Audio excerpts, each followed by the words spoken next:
Yes, yes, people, we are back. We are back. Welcome to the Big Six. We are live. Obviously, on a Monday, we are live once a week until the season starts. And boy, it is it Monday bomber. You know what I'm saying? Have we got a lot to discuss? I'm with the brothers in the building and a special guest. To be fair, you kind of know him now on YouTube, man. He's doing his thing on his channel as well. Many channels right now. But big up to you, like everyone. Make sure you smash a like on the video. Subscribe to the channel if you are new. Steve, how are you, man? All good? All blessed? All good, man. All blessed. Very good. Come on. That's it. That's what we love to hear. James, you're here to fill in for Turkish, who's in sunny Cyprus. You feel me? But you know what? We're glad to have you, man. It's been a pleasure. It's an honor. Yeah, we've got loads to talk about. So he's picked a good show for me. Yeah, but no, thanks for having me, guys. Yeah, I'm looking forward to it. Absolutely, man. GRIZZ Khan with the trap stuff. My guy, you know, what are you telling me? What are you saying? Why am I the only one that you spoke about my clothing? You didn't speak about No, because it's actually quite nice. I like Steve's wearing his Norwegian something. Is it Norwegian? Yeah, exactly. But it's nice though. It's nice. Safe. But I'm happy, James. I'm going to start the show off like I ended the last one with James, glazing James. So yeah, I'm happy James is here. Matisse, I'm allowed to do that, bro. I know. I would actually be disappointed if you didn't at this point. I like James, man. James, you are the Jordan of the loose cannons. I'm happy James is here as well, man. I'm going to carry on glazing James. Come on. Thank you, Toby. How you doing, bro? You blessed? I'm blessed and highly favored, mate. Thank you for asking. Highly what? Blessed and highly favored. It's a Christian Favored thing. by who? Yeah. Oh, okay. By God. God. Yeah, God. By God. That's it, man. Only God can judge. Yeah, that's what he's trying to say. Alhamdulillah. Because if we were to judge you, boy. Yeah. A man in demand right now. You feel me? He you know what I mean? I said to him, you know what? You can't host, man, Matisse. You can't host today. Today's not your day today. But Matisse, everything good though? Everything is very well. Everything is very well. I don't know what's going on. My head is a bit scrambled. And you're right, I can't host. But what I can do, people, is add reads. And we are sponsored today by Proton VPN. So what you need to do is you need to scan the QR code or click the link in the description. As Turkish always tells you, 15,000 servers, over 115 countries. Protect yourself before you wreck yourself. Any TV show that you can't watch in your own country, slap on the VPN and get onto it. You can watch it through that. It makes sense, people, for privacy, for protection. Look after yourselves out there. It ain't easy, especially for me. Chelsea pensioners, link in the description, QR code. Let's get stuck in, man. Let's talk. Food chain. Well, hey, I don't know about food chain because nobody wants that guy. You feel me? Listen, we're not going to start on Danny Welbeck. We're not going to start on Vini Jr. We are going to start on Jordan. I can't believe I'm saying this. No, surely not. Henderson. My What are you smoking? Seriously, we'll get into the panel in a second, but I still need to hear something from you to maybe justify. Maybe copium. Maybe you don't want him. I don't know. We are the Chelsea pensioners. Yeah? That's what we are. Heritage. Yeah? History. This signing, if it happens, obviously right now we're exploring. Everybody's doing a bit of exploring right now. It's nice. Arsenal are doing a bit of exploring. We're doing a bit of exploring. Everybody's got maps. Everybody's going around on adventures. It's good. I like this. This is good. For me, I've seen the crash out. I was away. I was in the taxi home. I had time to think on it, sit on it. I saw Steve cussing in the group chat. I know he's got thoughts and feelings to let out on this. But you know what? It's about time, bro, that a lot of our players got checked. And if anyone's going to check them, it will be Jordan Henderson, bro. It will be. He is the type of character that will go into that dressing room. He ain't going to play. He ain't going to stop us from signing Scott or signing one of these other expensive midfielders that we've prioritized. He's going to go in there like a player-coach type vibe, maybe get his coaching badges done. And he's just going to do the team talks. And he's going to scream and shout and yell when necessary. When man them are on Snapchat, texting girls they shouldn't. When man them are putting up Instagram, incognito, encrypted stories when they shouldn't be. When man them are getting red cards and getting all sorts of fines for ill discipline, turning up late to training, who knows. This is the type of seniority you need in the squad. That's why he was with England before he mashed up his elbow. And that's why he was at Liverpool. If you're good enough to be captain for Jurgen Klopp's Liverpool, in their prime were good enough to be in and around the dressing room for Chelsea Football Club in 10th. Our captains are Reece James, who you guys always talk about, barely on the pitch, and he's a bit shy. He's a bit quiet. Enzo Fernandez, who's been caught up in all sorts of controversy, all sorts of drama, and wanted to go to Real Madrid, and probably still does in the back of his mind, absolutely. Whether or not it's actually on the table is another matter. So we've got a captain that's not always on the pitch, a vice that should not be vice, and then the other parts of the leadership group are tossing, and a couple of years ago, they were putting Bettinelli's name in there as well. No one could tell me we have enough leaders. We don't. We don't have enough leaders. We don't have enough captains. Is this Granit Xhaka? No. Do I want Jordan Henderson playing games regularly for Chelsea? Absolutely not. I would have preferred Xhaka. But he's not going to play, I don't think. I don't think he's going to play. And I think Chelsea, they need these intangibles. They clearly lack them. And the manager has been consistent. He wanted John Stones. Okay, John Stones gone to Inter Milan. We've got too many centre-backs. There's no space. He wanted Xhaka. We didn't pay the price that we should have maybe had to, pay to get him out of there. He's been there a year. He's now Sunderland in Europa League football. I believe they have him as captain. They're not going to want to let him go. So now, Welbeck, Henderson. Welbeck, 13 goals in the Prem last season. Welbeck, better than Delap all-round game in terms of holding up the ball, heading the ball, fox in the box, always scores against Chelsea. Ultimate professional. Aging like fine wine. Similar to Giroud in that way. You got a couple free kicks in there. You got a nice amount of goals. And again, you're not going to play often. 1 game a week, Carabao Cup, FA Cup, dressing room. Show these men how to train, look after themselves, longevity, professionalism, discipline, character, commitment. Simple. I pleaded my case. It's that you're not describing a signing though. You're describing an appointment. Yeah, it is. Like his attributes are just like a list of admin tasks. Like literally, everything he'll bring is just like a tick list of things he can do behind the scenes. Yeah. By the way, I actually think Welbeck's a really clever signing, so we'll praise that one. But I don't know. I don't know. I feel like you've got a legend. No. It's trash. I don't know what he's playing at. First of all, that's fucking 5 minutes of utter bollocks that's just come out of his fucking mouth needs to be instantly fucking deleted from this show. Because I'm sorry, this is the Big Six show. We're not here talking about fucking cheerleaders. It's not American football. Unless he's getting pom-poms on and a fucking leotard and standing at one end and doing a dance when Chelsea come out, I don't want to hear it because it's fucking nonsense. At the end of the day, this is how fucking low you've become as a football club now. There's no Chelsea fan on the planet going to turn around and try and jazz this up. Jordan fucking Henderson and Danny fucking Welbeck, pardon my French, right? Coming to big, bad Chelsea Football Club. Roman Abramovich today, he's probably on the whiskey tonight. He's probably fucking had enough. They don't want any more. He can't see anymore. You know what I mean? So if you want to get cheerleaders, go and get you in. Go and get some of them other Chelsea helmets that are online. Go and get, what's he called? Fucking Dave Minerals, yeah, that's not giving a shout. Get that cunt in there. Yeah? Go and get him in there if you want a cheerleader. But come on, this is pathetic for Chelsea Football Club. How can you be rejoicing in the signing of Morgan Rogers only a couple of days ago and breaking the British transfer record to then turn around and say, yeah, we're going to get Henderson and Welbeck in to teach the lads how to behave? That tells me your club is absolute fucked, mate. It's fucked. But surely us finishing 10th, you already knew that. No, but listen, if you finish 10th, right, you need to come back with a reaction. You need to make a statement. We have reacted with Rogers. No, you haven't. No, you haven't. That's embarrassing. Is Rogers not a statement signing? No, not when you go and do this. You've just diluted your statement. No, bro, you do statement signings and you also fix the intangibles that you lack and the lack of experienced leadership and discipline that you don't have in the squad. Can we stop? So you're bringing in that as well. You can do both.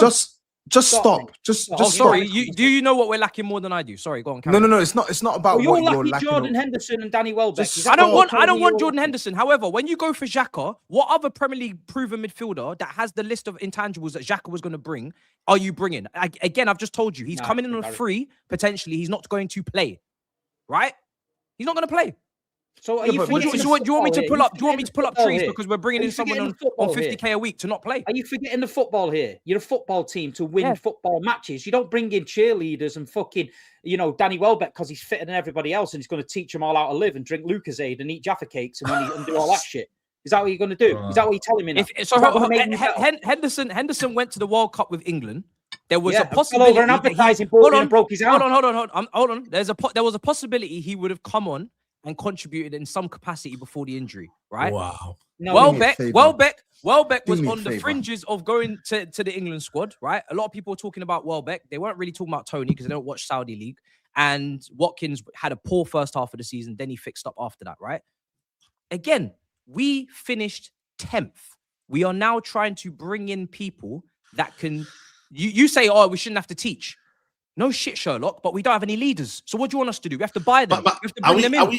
Okay, cool. How do you guys determine we get leaders in for next season if we don't? We're overemphasizing leaders, though. There's leaders here. Yeah, you need leaders, bro. Can I ask you a question? There's leaders, though. Why do the leaders have to be washed?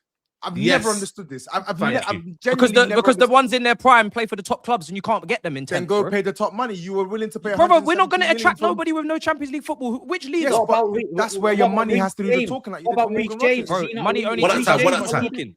Yeah, but Steve, we know Reece James is quite shy. He's not, and Reece James is not. He needs to not be shy. He's been at Chelsea. I hear it. You can't make an introvert extrovert, brother. The guy is barely also on. He's not on the pitch often enough. You guys keep saying it. How many times I come on the show and you guys keep talking about Reece James? He's not on the pitch often enough. He's not on the pitch often enough. Okay, so now we finally come. So now we finally. Now we finally come to the conclusion that Reece James is not on the pitch enough to be captain consistently and do what needs to be done. Now we're trying to bring in leadership. You guys are trying to slag it off. But Henderson's not going to be on the pitch either. No, but but behind the scenes, James, behind the scenes, what's he going to say behind the scenes? He's going to bring. Don't commit that dumb foul, even though I'm not on the pitch to tell you not to commit that dumb foul. Is that what's going to happen? If that's how basic you think leadership goes, then that's no. I'm being facetious. Because I'm trying to intentionally tell you how stupid you sound. Because I don't sound stupid. You sound stupid. No, you sound stupid because I don't understand. Stupid. I don't understand why bringing leaders to the club means they have to be washed. Why do they have to be? I've just explained to you. Give me a list. Give me a list of leaders in their prime. I'm not going to give you a list of leaders. No, do it. Give me.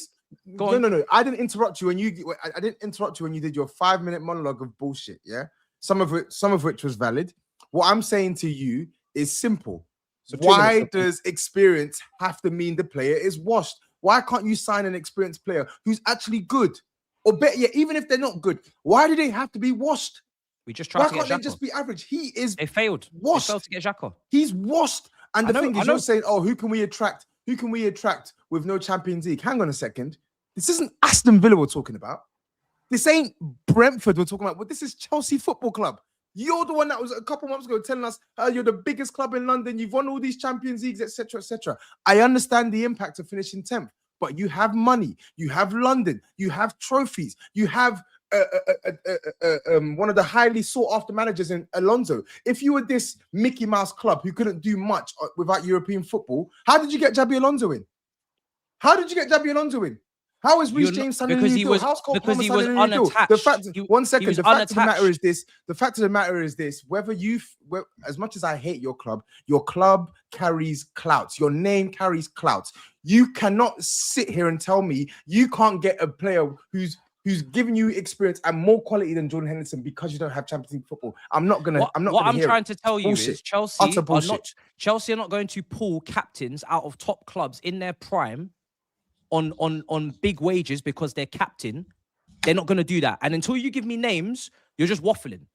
Right? Why don't you give me names? Because you didn't give me Jordan Henderson. You didn't give me Jordan Henderson. I didn't want him. I wanted Xhaka. Hold on a second. I gave you a name. You didn't even want Jordan Henderson. I gave you a name. I wanted Granit Xhaka, and the club lowballed Sunderland and failed to get the deal. That's where you messed up. Right? That's where we messed up. Yes. Now they're looking at a player on a free, similar to how we were looking at John Stones on a free, because only players that are not attached to current clubs you can take out of their clubs as leaders and captains. You're not going to get a Van Dijk out of Liverpool. Tielemans.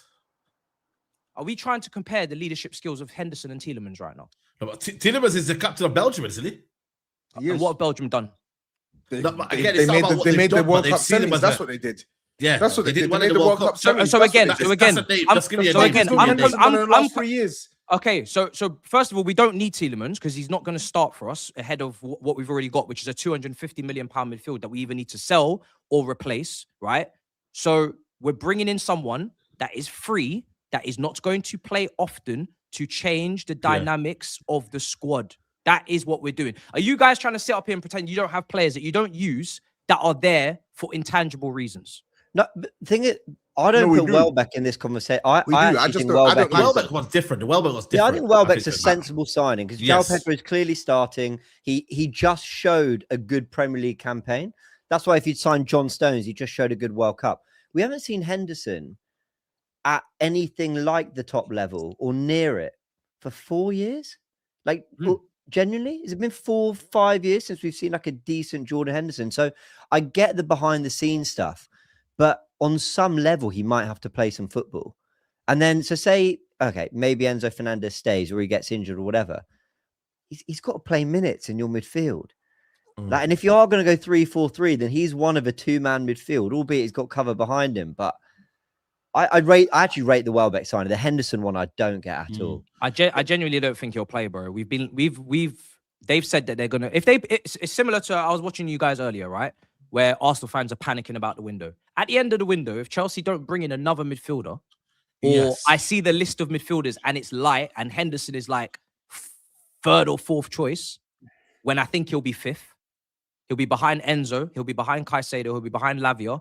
He'll be behind potentially a new signing, which would be linked with Scott and the others, and then it will be him.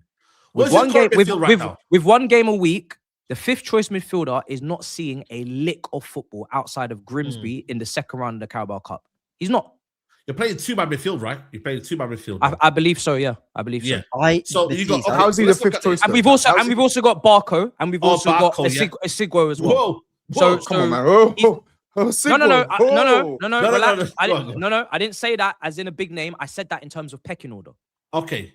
Barco, Lavia, Asugo, Enzo, Caicedo. Not good enough. That's your 5. At the moment, but they're linked with another midfielder. They're linked with another midfielder.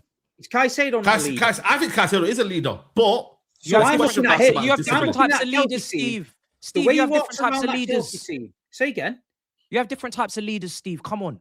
Right, yeah, but you can't compare Caicedo to Henderson in terms of leadership right now, bro. Right, but you can't compare them as footballers too, but you're going to sign him as a footballer, so he might have to get minutes. So, but what I'm saying is, I've just explained do you not mold leaders in your team? You do, whilst having leaders in the team. That's what you did. And you always explain this. You always explain this best. Why did you have Stones? Why did you have Diaz? Why did you have Ake? Why did you have Bernardo Silva? Because they're good players, but also because they're leaders and they then turn others around them into leaders to pass the baton. Yeah, but we bought them as good players. You can buy good players that turn into leaders. You don't have to panic buy and think, we need leaders. Let's get Jordan Henderson and Danny Welbeck. That's a panic. Bro, you're not speaking from a position of 10th. City have been dominating. You've been winning titles. You've been doing it the right way. Hold on. You've been doing it the right way. You've been bringing in leaders. Let me say this then. If Tottenham or Man United, after finishing 17th and 18th the other year, would have come on this show with Jordan Henderson and Danny Welbeck and tried to tell us they need leaders. You'd be ripping us a new one, bro. Would have been ran out of time. Hold on. I'll be getting ripped on this show. I'll be getting ripped. Hold on. What you lot are doing is comparing apples to fucking oranges, and it's like you're pretending to be dense on purpose. Do you two? Hold on. Let me finish. Don't group me. Do Tottenham and Man United have the 2 youngest squads in the league? Yes or no? No, you don't. Let me answer for you. You don't, right? We have one of the youngest. Hold on a second. You do not have the youngest. We have one of the youngest. So you do not have the youngest squad in the league. So what you do not need is leadership because you have leaders. They're just not doing a good job. That's the difference, right? We don't have leaders. And to Steve's point, he said, "Oh, why do you need to bring them in? Because we haven't done what you've done. You brought in Stones when he was young. You had company. Stones becomes a leader. Now you bring in Kuzanov. Now Kuzanov goes in. That's how you're meant to do it. But when Chelsea have been dicking around finishing mid-table for 2 out of the last 4 seasons, obviously they don't have the players. They don't have the, hold on. Obviously they don't have the intangibles. Go on, Saeed. Obviously they don't have the intangibles they're meant to have. I got balance. But just before you come in, as well. I'm not we have to mention before you come in, I'm gonna let TOBS come in, and we need to hear from GRIZZ because this is Liverpool's greatest ever midfielder, by the way. So we need to hear from him as well. What I would say here is that you have to be balancing that, Steve. This is a Xabi Alonso decision. I don't think it's a Chelsea decision. I think it's a Xabi Alonso. He specifically is choosing the players. So I think you have to give him that sort of thing of, would they have signed Jordan Henderson last summer? No. This is purposely Jordan Henderson. If Alonso's gone in there and he thinks they need leadership, right? If he thinks they need leadership, why get Jordan Henderson's that's not going to lead on the pitch? Why not get a coaching staff or an ex-player that's retired who's a leader to come in the backroom staff, right? Why not? Why are you getting Jordan Henderson and you're saying he's not going to play? So get an assistant manager that's a leader. Get somebody in the backroom that's an animal who you know. John Terry backroom stuff. There you go. Get that. Right. That's a fair point. They let people go like Mateo Kovacic and people like that. They let them go. You know what I mean? So is it just that they've made that many bad transfer decisions? We've come to a point. Don't forget, they spent over £100 million on free players. If you need a leader that bad, why don't you go and find a leader? Because for £300 million, you're going to get a leader somewhere. Do you know what I mean? I'm not buying that Jordan Henderson's bought because he's a leader, because he's not going to play and lead. Get a backroom staff, get John Terry and make him assistant manager. Nobody can lead Chelsea in the dressing room better than John Terry. Nobody. That's a fair point. A Liverpool reject. Nobody else. The guy went to Saudi Arabia, shit. He went to Ajax, shit. He went to Brentford, shit. He went to England, fell over a board, broke his arm. Now he's going to Chelsea, shit. Get John Terry in, get rid of him. Simple. What do you reckon to that? Before we go, Toby, come in. Do you want to just rebuttal that, or do you think he's not right, Steve? What you're saying there? People that keep saying get John Terry, and I don't know how many times you want to keep repeating yourselves. It's very clear John Terry's not going to be involved in Chelsea at any high level. So, and to be honest, I'm pretty sure people can see the reasons why. So I don't understand why he keeps getting mentioned. It doesn't really make any sense to me. I don't really understand why we keep going back around in circles. Yeah. So TOBS, go ahead and then GRIZZ. John Terry could be. I didn't say we did, but you've just said Chelsea must have done a lot of bad business to be in this situation. Yes. Well, yes, we have. You just pulled a £117 million midfielder out your ass, and you're telling everyone you need a leader. Why have you bought him? Oh, I'm not even going to answer that. Carry on. TOBS, you go ahead, and then we'll get GRIZZ in. Go on, because Matisse's premise of what Jordan Henderson will bring to Chelsea is valid. He's right. Jordan Henderson will bring leadership to the team. Clearly, he's being brought in to be a presence in the back room. But and Matisse is going to ask me, give me names. Like, it's not my job to give you names. This is a multi-million, billion-pound institution with an extensive scouting network and resources and the name behind you. What I'm saying is, surely you could have got a player who can serve Chelsea better than Jordan Henderson. That's all I'm saying. Like, why does it have to be Jordan Henderson? What? Because he managed Liverpool. He's literally useless on the football pitch. Useless. And when you look at your midfield, okay, and I understand that you don't want to jump the gun. You want to wait and see who they're going to get in the midfield. But there is every possibility he might play. There's every possibility he might play. And if he plays, Lord help you. Honestly, Lord help you. He's cooked. And I agree. This isn't a Chelsea thing. This isn't a Chelsea thing, because if you recall, I said the same thing with us when we were going for Andy Robertson.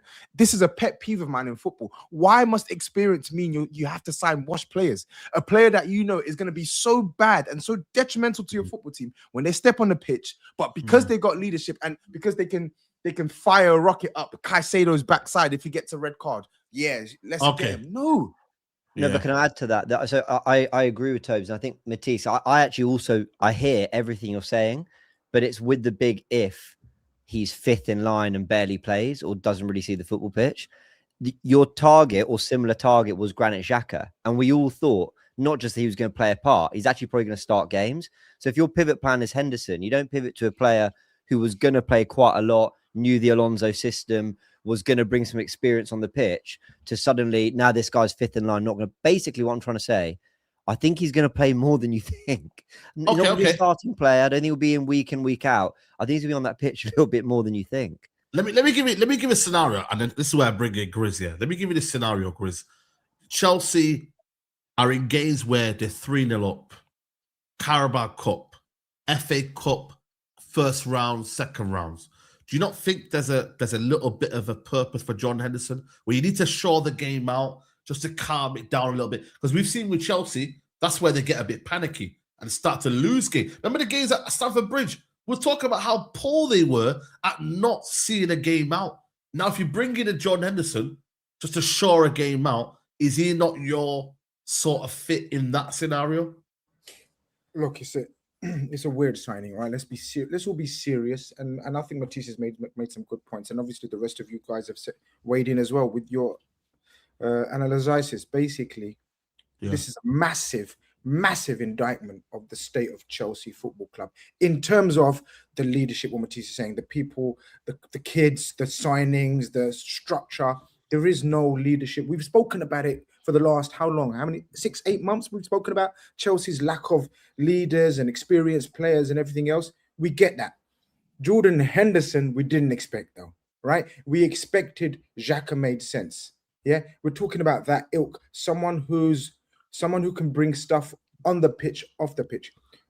There is no one that can say Jordan Henderson is going to bring anything on the pitch for Chelsea. No one, even his most ardent supporter and fan. And I'm a massive supporter of Jordan Henderson, the leader, not the player, but the leader. And I tell you why. Well, I don't need to tell you why. You guys have seen the proof in the pudding.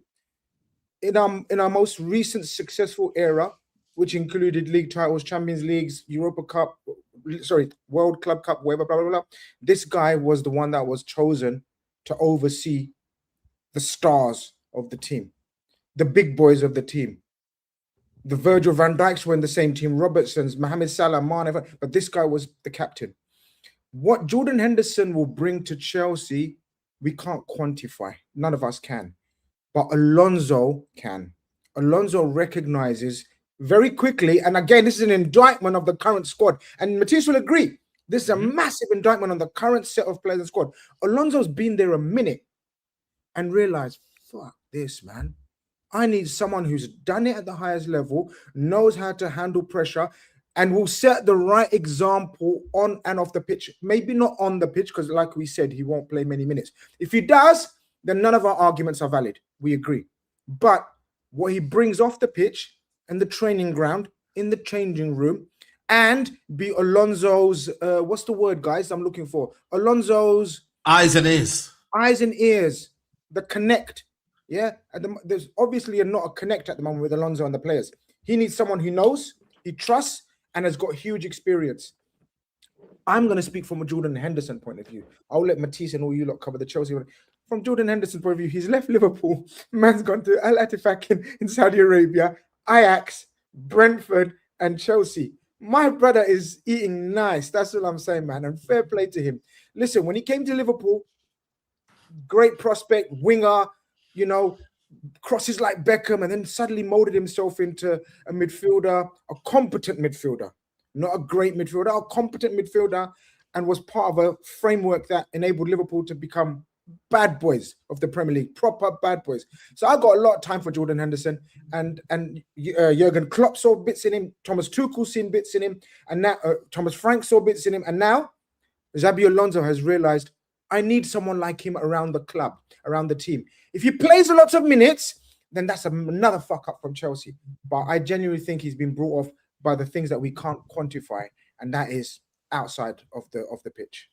I don't disagree. I've just never known a player lauded so much for their off-field impact ever in my life. I've never ever known. James, you know why? James, you know why? James, you know why? I believe you, by the way. No. I've just never heard it before. I agree with you.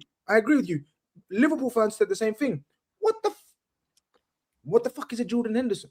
What does he do? And I get that, but what these guys and the coaches that I've mentioned, and we're talking world-class top coaches, right, are seeing is what the everyday fan doesn't see, because we don't see behind the scenes. We don't see the team morale. We don't see the connection between the players and everything. We don't know about all that. All we see is on the pitch. And on the pitch, we're thinking, come on, Jordan Henderson, you can do better than Jordan Henderson as a leader, whatever. But as I said, you can't quantify the things that he brings or whatever, the team morale, the understanding. And Chelsea are probably one of the most clubs that needs that. And that's why I can see the sense in it. It's a freebie. It's no big deal. It's a bomber, and we're talking about it and we're discussing it. But it's a freebie. He's bought for the background. He knows himself he ain't going to play ahead of Enzo, Caicedo, wherever everyone's fit. He knows that as well. It's part of the conversations they must have had.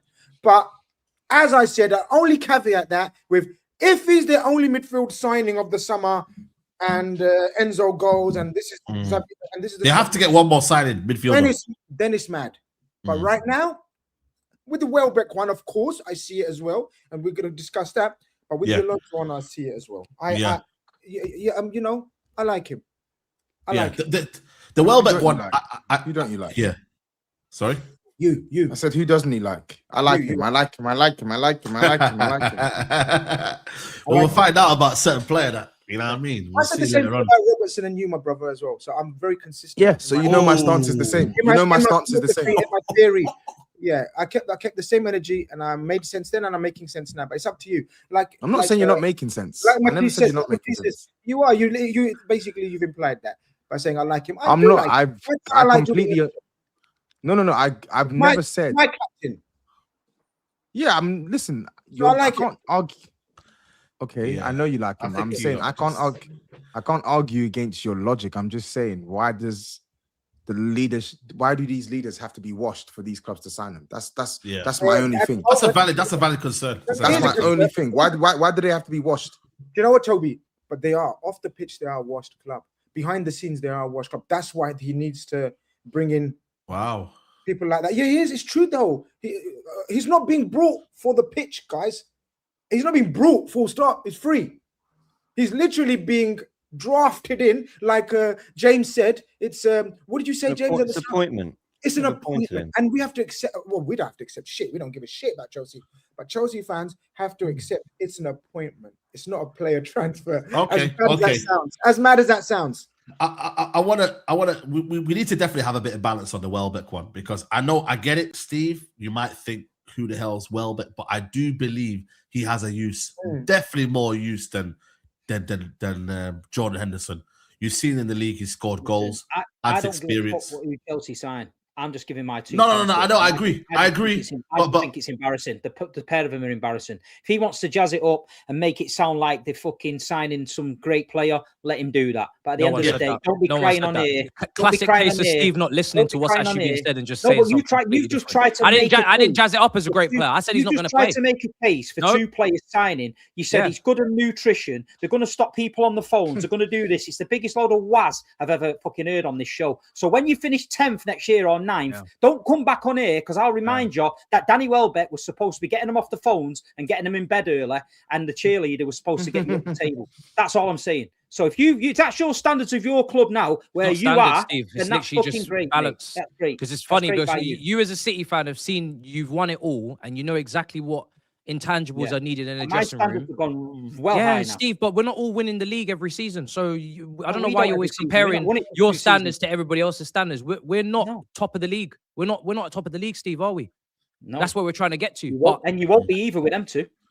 Well, I think those 2 are not going to put us in at the top of the league, no, because they're not going to play. Yeah, like we've said. I think it's a top 4 thing. 10th signing, that about right. Steve lost touch. That's the problem. Steve used to go older. Steve used to be a championship. He was telling all these stories on the pod. Now Steve's got Premier League titles. He doesn't even understand reality anymore. I've watched players that make your eyes bleed. Is he not relatable anymore? He's completely disconnected. He doesn't even know what's going on in the real world anymore. He doesn't know what's going on in the real world.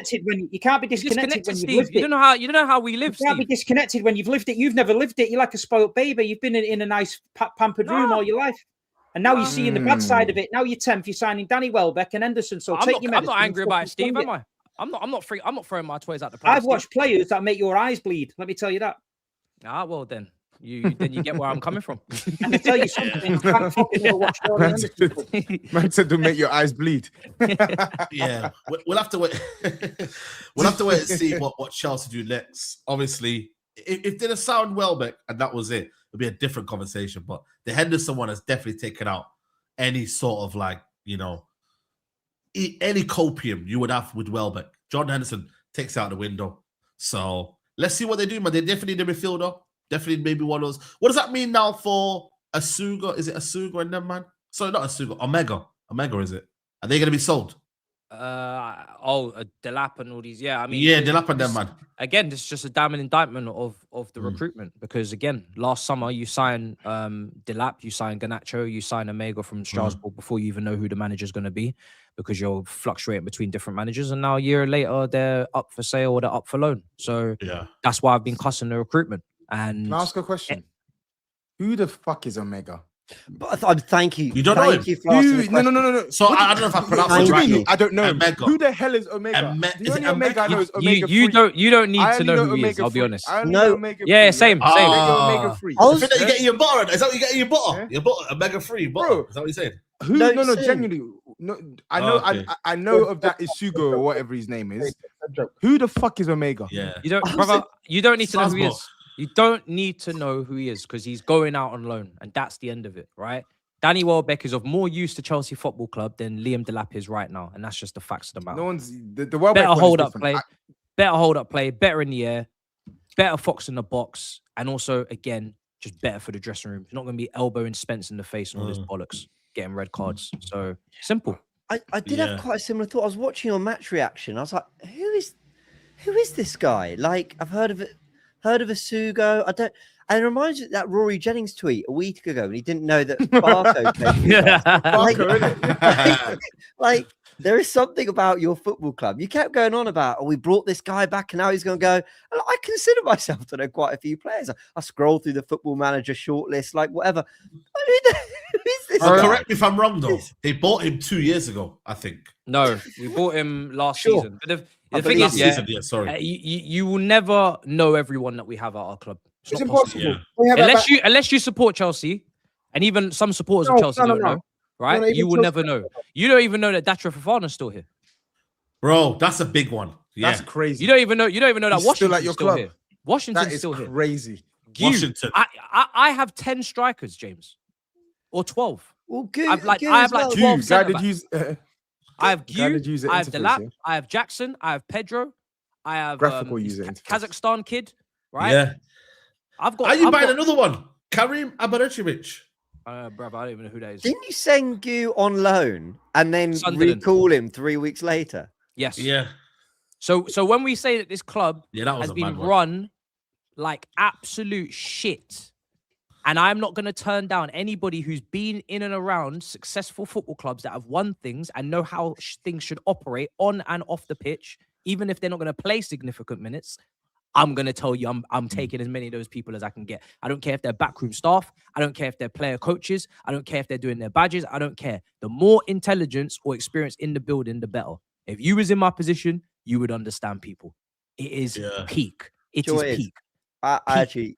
I don't know how people are going to react to this. I actually think Chelsea have got a lot right since the Alonso. I think Alonso's a good appointment. I think Rodgers, you've mega overpaid, but he's a great signing. If you're going to play 3-4-3 on the left of the front there, I think he's going to do really well for you.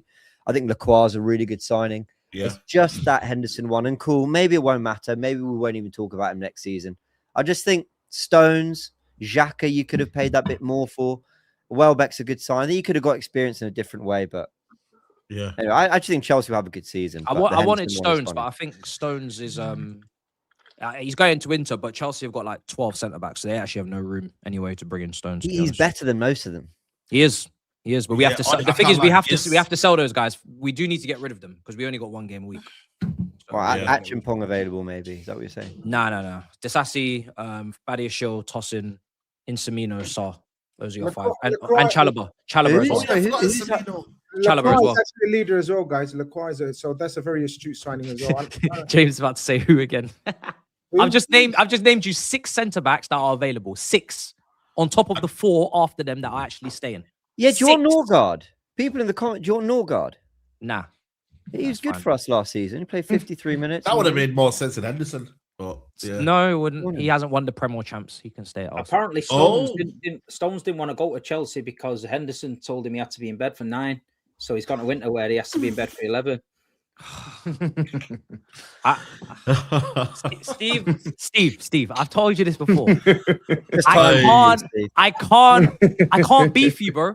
As much as I would love to have a ding dong with Steve, bro. I'd love to be back and forth with Steve. you've got Maresca now. Maresca basically snaked us. I would love to be rivals with City, but the only way that can happen is if we're both going for the Prem, and we're a long way. Until then, I'm gonna have to just let you do what you do because I got too many ops, bro. I can't be battling with Steve as well. It's too many people. It's too many people. It'd be bad though if you look on this season's free transfer list, right? You look on it, Google it. There's some mad experienced players on that list. There's David Alaba, Fabinho, Riyad Mahrez, Brozovic. Hold on a minute. So Henderson's not washed. You can't say washed. These players are still playing. Is Mahrez a leader? He's right. Well, Riyad, for example, he's won everything. So Riyad, is he a leader? Is Mahrez a leader? Alaba's a leader. I don't. Yeah, Alaba's not due pro, in the comments. Yeah, Alaba, the same case with Alaba as Stones. We've got too many. Have a look, SAEED. Have a look. No, there is names. There's some names. There's Vlahovic, Salah, Sancho. Mo Salah back to the bridge, yeah. Julian Brandt. You guys are just. Frank, you know what? Grizz, are they not being silly billies? Are they not being silly billies? They're saying Salah for leadership, the guy that couldn't stop speaking out in the press. I've been there 5 times. Frank Kessie. I'm a Frank Kessie, man. Relax, Frank Kessie, yeah, big leader, Frank Kessie. Basuma. Yeah, Basuma, big leader. Yeah, balloon man. Man that does all the balloons. Yeah, big leader. Let's get the balloon man. Ceballos. Yeah. Sancho. Yeah. All over the gaff. Wicked Neymar. example. The perfect person to bring behind the scenes for attitude and accountability. And I bet some of these men probably not even speaking English as well. Nabil Bentaleb would be decent. You know who you should get, Matisse? You know who you should get? Get Lapios. What? Fairs, we kicked him. See you later, man. You know what I'm saying, man? This guy, the disrespect, you know what I mean? You know what I mean? The disrespect, bro. Are you all right, bro? What do you mean disrespect? Are you all right? He's contracted, bro. Disrespect? He's better than most of their midfielders. Yeah, I know, but why would you try and bring him? Chris, he doesn't get it, doesn't he? He doesn't get it. We're not looking. Danny Carvajal. David Carvajal, yeah. You realise there's a very real chance, Matisse, that Alonso's going to have to start in your midfield next season. He would be cold. I can't lie. There's going to be a point where he goes, do you know what? I may as well just give myself a contract. Do you know what? Do you know what I need? I need Chelsea to bid for Bruno Guimaraes. That's what I need them to do. Food chain. That will shut everybody up. Repeat after me, man. You know Food chain. That's what I need. Georgie Wijnaldum, Grizz. Georgie Wijnaldum's there. I need that. When you've named Fabinho, Gini, and Hendo. Come on, man. I'm win-winner. I'm win-winner here. Win-winner. Tom Davis. Yeah, it's crazy. Tom Davis. Shout out Turkish. Rude Hullet. You get me? Shout out to Turkish and that. Some super chats. We need to move on. How old is he now, Alonso? I'm telling you now. 40, 44, 45, something like that. Yeah, okay, maybe. But there might be a game where he thinks, yeah, fuck this shit, man. Look at these man. Let me just spray a few passes here and there. Nah. You know what would have been better? You may as well go for Modric. Thank you. Wallahi, that would have been the best one. No one can you may as well go for Modric. If it's like, thank you. You may as well. He's still playing. Playing. But they have to You're right. Going. They have to be bang average in English. No. Pretty much. No, Is that the criteria? I don't want to go down that route. I didn't even bring that up. But speaking English is key. I was going to say, I don't want to bring that up, and it might get controversial, but listen, he's been there, he's done it, he's part of the system, he knows every player, he's a connect, he's a leader off the pitch. Listen, all those players that you mentioned, Modric, you have to, there's no point in going for them, they'll have to want to come. TOBS, Modric doesn't want to go to Chelsea now. Do you think Modric wants to end his illustrious... Why not? AC Milan? Illustrious, glorious career being a childminder? Basically, no. He wants to lives come. In London. Come on, no. Jordan's done that role for England. Jordan's done that role for England. We all knew he's not going to get on the pitch in the World Cup, but he was big man like Tommy. But what was he? Actually, we're not behind the scenes, so we don't know. We don't know. We don't know. Thank you, Grizz. Fucking Thomas Tuchel, fucking Xabi Alonso, fucking Jurgen Klopp. We don't know. You fucking dumb nuts here. Oh, we don't know what he brings to the table. Don't do. You know what he brings to the table. You, Toby, you've never managed a club in your life, Toby. Have you ever managed a club? Because you haven't even managed a club. You can't kick a ball. Under Jurgen Klopp, you don't know anything. Yeah. Respect Under Tobes. Jurgen Klopp, No, he's what? not, he's Under Jurgen Klopp, not only was he actually a good leader, he was a quality player in his prime for Liverpool. In his prime, he was a quality player. Even Grizz would disagree with that. He was. Quality. I don't care if Grizz disagrees. It's my opinion. What's going I on? think He was a very good player. At his best, he was a quality player for Liverpool. At his best, he was. Yeah. He was. He was a savior. Now he's shit. He's actually That's why shit. he's not gonna play. Okay, Yeah. cool. Listen, we need to move on. We need to move I on can't because- wait for him to play. When he plays and he Yeah. shags, don't you dare let me see you doing your post-match reaction. Oh, this is. It's gonna be like that. Why did he do this? I don't want to hear it. Guys, I guys, don't want to hear it. 45 I'm minutes. putting a tax on you. Yes. I'm Perfect. putting a Guys, tax. 45 I'm putting it right now. Perfect. If Jordan Tell me. Henderson plays a game for Chelsea, wait. If Jordan Henderson plays a yeah. game for Chelsea and you criticize him, I'm taxing you 50 quid. Oh. Guys, 45 minutes in 2026. and Jordan We'll Henderson. see. We'll see. Come on, man, No, let's real move talk. Tobes, you're right. You're right, Let's Tobes. move on. We're We've gonna got see. so much to get into. We've got so much to get into. Let's move on. Host. Yeah, people. There is 7,000 people here, which is amazing. What we need to do though is to hit the like button because right now we're currently on 794. Now that's a bit crazy to me. That's shocking, man. Yeah, bro. 794 Terrible. likes, people. Terrible. So, guys, stop what you're doing right now. You get me? And appreciate the big six. And please hit the like button. Please subscribe and also hype the video. Us, man. if you That's can. disrespectful, innit? Yeah, Like, yeah, yeah. But they got time to redeem themselves, innit? So okay, say no you more. know what I mean? Redeem yourselves, people. And let's get this super chat here. Clever, he says Chelsea already has a talent for the future. Experience was a missing part of the model. Reece is too soft to lead the ego of the young players in the world of social media. One more veteran in the centre back is needed. Now, see, I get told a different story about Reece James. So maybe this is the Reece James that we all know. We have to wait and see. You get me? Like, when is he going to come of age and be a man? Find out. Very good point. A lot of Chelsea fans are saying that about Reece James, though, that like he's not really a leader, and I hear it because one, he's not present, and two, he's not really authoritative on the pitch. He's a top player, but you don't really get leadership vibes from him. Yeah, I'm gonna say this in an American accent.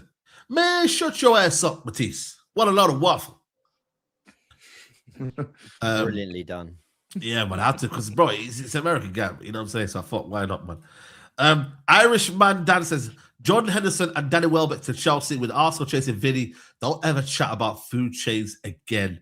Now I can't lie to you, bro. If you lot do it, here we go for Danny Welbeck and Jordan Henderson tomorrow, and Arsenal reach an agreement. Well, I fold the club, bro. Fold the club. Bro, That that's is a lot going to of be ifs. crazy. That's a lot of ifs, bro. There is a lot of ifs, but if Let that it happens, happen. bro, Let it happen. you know what I'm bro. saying? Yo, chat, you're not feeling that, bro. Say no more. Say no more. James said That's a Chelsea- big if, though. Yeah, it is a big if, to be fair. Chelsea and Dustin, they might have a lion on their badge, but us are the real kings of the jungle. We're linked with Vini and Bruno G, and they're linked with Welbs and Hendo. There's levels to this. But yeah, let's get into it because, bro, you can be linked, but are you gonna get him? Yeah, we haven't signed anyone yet. Facts. Yeah, exactly. But- You know what I mean? But Facts. we'll get into it. The hypocrisy of this panel, jeez, asking Chelsea to drop money for 30-year-olds when do the same panel will say we overpay. And why is Tobes yapping? You support Spurs. I think Shut I know, up. Sorry, it's directed at Toes. No, I'm backing Toby. Like, who cares, man? Yeah. I think it's more don't just sign 18-year-olds and don't just sign retired players. Like there's maybe middle ground. And I know that's a bit hyperbolic Yeah. of me to say, but you can anyway, I think we made the point. Experience doesn't Yeah. have to be someone who doesn't play a minute. True. But Yeah. But James, nobody agree. criticized Chelsea for spending money on 30-year-olds. I don't agree, understand 'cause- this rhetoric of 30 being old. Well, anyway. no, I agree with you. Yeah. Yeah. United 927 says this ain't the World Cup. You actually have to pay John Henderson wages to be a cheerleader. At least Welbeck is useful on the pitch. Jeez, it's crazy. Yeah. Shout out to Turkish LDL. He says, Tobes, you spun the block on my this is an FM. Well, it's my turn. I told you struggled to get full value for Romero after that early investment. That's fair. This one, I'll give him his prop. I think we've shown our hand, and it's probably driven the price of Romero down, but we're still going to make a decent fee for Romero, and we're still going to hit probably 200 mil in player sales this summer. So it is Football Manager, mate. Just hold your L. There's the leader. There's the leader right under the noses. That's it. That's it. This is our year 25, says Legendary Waffle by Matisse. Peter Arthur says leaders don't have to be washed though. Arteta and Rice talked about how important Eze was as a leader during the rough times in the season. There's better. As a wise African politician said, signing 30-year-olds on a free is bad when we are doing it. When we are doing it, I will defend it. Which African leaders, politician said that, you reckon? I don't know. Shout out to you anyway. It must be from South Africa because he's got Zar. This thing of needing to sign Onks to be an example needs to end at club and international level. Bring them as a coach, save the money and squad place. Yeah, I suppose you could get leaders that are young and have been there for a while. It just depends on what your club motto is, to be honest with you. Serious question. Neither of these two are getting any playing time, but does Gunnosaurus bring more to Arsenal than Hendo does to Chelsea? Fair point. Yeah. And Mega is a good player and have really good mentality. Watch his highlights for Strasbourg. He's better than Welbeck and Delap. Is he a striker? Yeah, striker. He's a striker, yeah. Yeah, he got proper criticised though, didn't he? For turning up. I think it was, he got criticised. Yeah, he was looking drippy, bro. Man lost and he was looking drippy. I was like, yo, you don't want to see that, bro. So happy Chelsea's living through there. He'll be an example to the dressing room era. That nonsense brought us Wash Cavani, Zlatan, and CR7. They all scored goals. Nah, come on, bro. Was decent, bro. Nah. Don't. That's a bad example. Cavani scored goals as well. Yeah, Cavani scored goals. Ronaldo scored. Zlatan scored. Zlatan won us 2 trophies, bro. So I'm sorry, man. You get me? There's a balance. There's Henderson and there's Cavani, Ronaldo, and Zlatan. Arsenal fans 23-24 wanted Arda Güler, signed Havertz. 24-25 wanted Rodrigo, signed by the Wake. Now Vini. Arsenal fans keep wishing for PS5 will end up with Xbox 360. Listen, there's nothing wrong with Xbox 360. Let's talk. You get me? Let's talk. No guarantee with his directors that either Welbeck or Henderson will go through. Been down the veteran leadership road before. I agree on Hendo being rubbish and shouldn't sign him. Just being curious as to what City fans were saying when they signed Bertinelli from us last summer. Come on, that's a backup goalkeeper, though, man. It's as not. If that's the same thing. As if that's the same thing, man. Blaze, I know Blaze a lot. Yeah. You tried it. You tried it there. The rotor. Yeah, you tried it there, bro. Thing, whatever it was, they had to sign a player like that because Carson. Genuine question, because I can't remember what he was like at the time. But what about Vieira to City? Was he still a good? Was he still class? He was good for you, yeah. Yeah, I can't remember when he came in the FA Cup against Stoke. We needed him, like you say, but Mancini wanted him. He was good for us, Vieira. Yeah, it was good. Yeah. And obviously, I'm not putting Vieira in the category of Henderson. No. Yeah. Before I couldn't remember how good he was to City when he arrived. Yeah. No, I swear, Modric signed an extension. Would rather play Amrin ball at Milan than sign for Chelsea. You sure Hendo ain't going to start? Xhaka would have, right? Yeah, definitely Xhaka. Reece James leads by example. Even after injury, he still performs. It'll feel different at Chelsea if Chelsea signs Scott / midfielder before Henderson. And I mean, Reece leads by his performance on the pitch. Okay, fair enough. That's fair enough. Listen, people, we're nearly an hour in, and I feel like we're at the main event. You feel me? Even though we'll touch on all the top subjects as well. Vinicius Junior, Saturday. I think the world went into meltdown. I can't lie to you. Everyone was panicking, James. Exploring Vinicius Junior, but do you have more hope than others? How's your hope meter right now? Where are you at, bro? Well, that's a good question. Look, I think it's really important. A caveat. I think he will sign a new deal with Real Madrid, if I'm honest. I do think that's where it's going to end up. But I don't think this is as far-fetched as a lot of people think it is. David Ornstein is no joke journalist. And we had this debate last time I was on because he broke the Maresca news that was looking like it might happen. And that was end of 2025. Like if David Ornstein says something, he's double, triple checked it minimum. He'll have run it by Arsenal sources as well as everything he knows on the Vini and Real Madrid side of things. And so I think it's a legitimate attempt. And I think he was really clear in saying it's approved at all levels. And I think that was his point of making. Now it's come out from other journalists that Arsenal feel that they've got the finances to do it. Now, I'm no expert on all this stuff, so please don't take what I'm saying as fact. But I think because of things like image rights and other things, Arsenal don't necessarily need to offer more than the contract Real Madrid are offering for Vini to make a net increase at Arsenal. Listen, I don't know if that's true. It's just rumors online or whatever. Anyway, the point is, supposedly Arsenal can afford the money. But I don't think he'll join. But I'm glad we're showing ambition. I think this is a legitimate attempt. I don't think it's a PR spin. I don't think it's just to look good. I don't know what benefit there is for Arsenal to do that, because all you've done, we talked about Tottenham showing their hand. Arsenal are showing their hand. Yeah, we can afford Vinicius. All right, well, if we go for Barcola or a Nico Williams or whoever, that price has just gone up 20, 30 million because they're going to look at Arsenal and go, we know you've got the cash. So I don't really see what the benefit is for Arsenal for this to come out. And I don't think they'd have allowed David Ornstein, not allowed him, but there would have been an insight on this deal for him if they didn't feel like it was possible. That's kind of where I'm at. Obviously, listen, obviously I got excited about it because why wouldn't you? And I think it's the kind of conversation Arsenal have needed to be a part of for a long time, but you can't really until you've got a Premier League title and you've shown you can go over the line. So what do you all think? I don't think it will happen, but I don't think it's impossible. I really don't think it's impossible. You want my honest opinion? I think he's using you for a new contract, or he's using the situation as a new contract, and I think he will. Why get though? What he wants.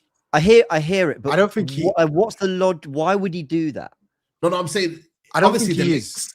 No, but Arsenal obviously played. I don't think he is as well, but I think that's where all roads lead to. But I don't think that's his intention. I think his intention is to get the best deal possible from wherever club, wherever, Literally. and then. He ideally wants to stay at Madrid, but he's saying play ball. Otherwise, I will go, and I think he would go. It's entertaining it, yeah. And I think it is. When I mean realistic, I think you could see that happening because Arsenal are so committed to throwing big money. So when you get a club that is willing to throw big money at a player, you have to say it's realistic because we know it turns players' heads. Even if it's Vinicius knows that the fan base is a little bit funny with him, the Real Madrid fan base. So he's taking all things into consideration. And Arsenal are, because look, people laughed when Liverpool went for Mbappe. And now it's come out that we entertained Mbappe. We took him when he. So I was just doing my eyes is hurting there. No, don't worry about what you do, man. No one cares what you do. I'm talking now, right? So Mbappe was taken on a helicopter ride with his parents, etc., because we were prepared to throw big money. But ultimately, we knew we're not going to get Mbappe. Arsenal fans may be a bit more delusional and thinking they are getting Vinicius. They're not getting Vinicius, but it's not as far-fetched. And I can see the scenario. There is one scenario where he ends up at Arsenal, but the most likely scenario is extends at Madrid. Yeah, I don't think it's far-fetched. You don't rate. You have to rate them for the ambition because they're not signing players willy-nilly. They're going for the cream of the crop, man, in every position, and that's what you do when you're champions, man. Fair play. But how many they get over the line? I don't see. Yeah, I don't think it's far-fetched at all. I think me and Matif, we spoke about this recently as well. It's very realistic in the sense that if Real Madrid don't give him what he wanted, another club is willing to, aka Arsenal, then yeah, you could see him going. I think financially, he will be on like close to double Arsenal's highest earner right now. But I mean, Arsenal have the capital to do it. I guess others will have to get in line, but this is really what happens when you sign a superstar. If you're signing a superstar in their prime, you that's the salary that you have to pay for a superstar. So I can't imagine that, to use Turkish's word, I can't imagine that there are schmucks behind the scenes at Arsenal who are looking at Vinicius and haven't understood the financials involved to bring a player like Vinicius to their club. So are we talking whole package wise then, Tom? What are you talking whole package when you add the whole fee? package wise? I heard he wants like something like 48 million a year, right? So okay, add that to what you believe the fee will be. The fee will be close to 150 million pounds for sure. Oh, 150. Sure. Yes, bro. Absolutely. Okay. This is Vinicius Jr. This is even with a year left. How much? 100%. Let me tell you this. Let him land. So when Hazard was 28 years old at Chelsea, and Real Madrid wanted him with a year left. How much did they pay for him? 85. No, they paid 100 million. They paid 100 million. Yep, they paid 100 million for Hazard. They paid 100 million for Hazard, right? I think people need to stop getting sucked in by this. Oh, he's got a year left thing. Yes, sure. A year left doesn't mean that that player is going to get the maximum amount that the player is probably worth in the market. But if you're an elite player and a superstar, you're still going to command a significant fee. Like, there's no way Vinicius Jr. is going for like less than 100 million. There's no way he's going for like 110 million. It's going to be close to, in my opinion, it's going to be close to 150 million. It was actually 130 for Hazard. Yo, there you go. So that's. I get people want to talk about resale value contract. In the end of the day, a superstar is a superstar.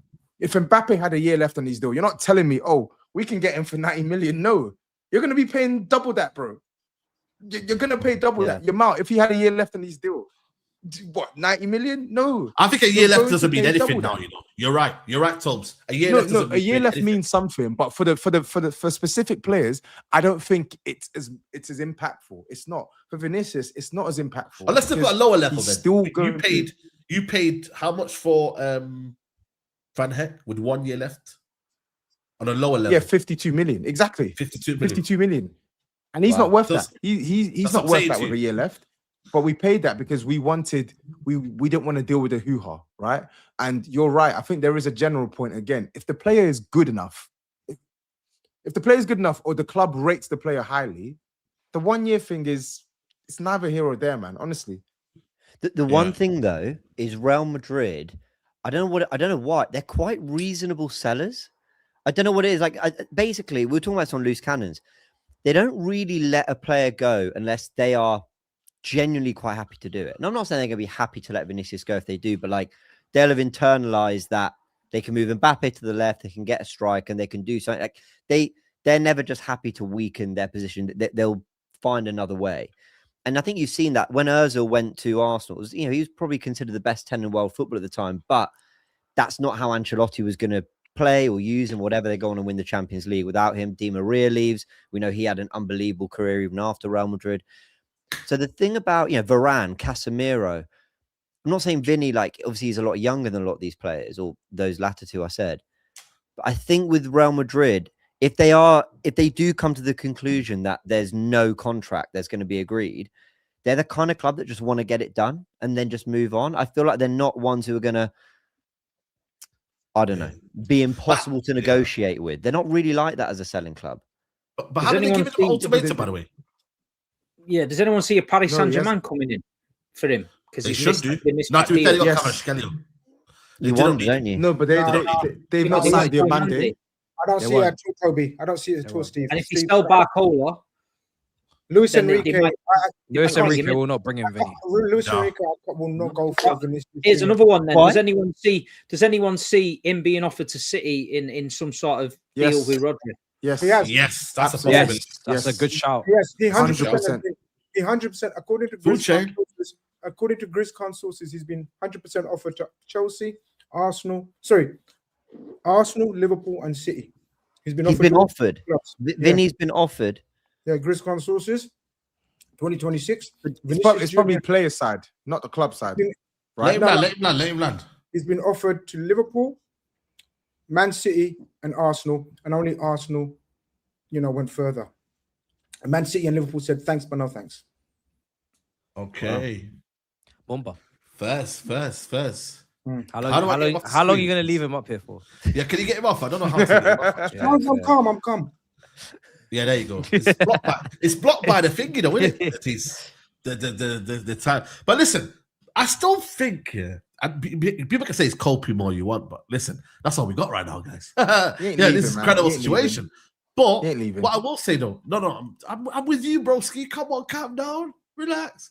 What I'm saying though, Real Madrid do have a year to figure it out as well, man. Things may change. They may win a La Liga. They may win a Champions League.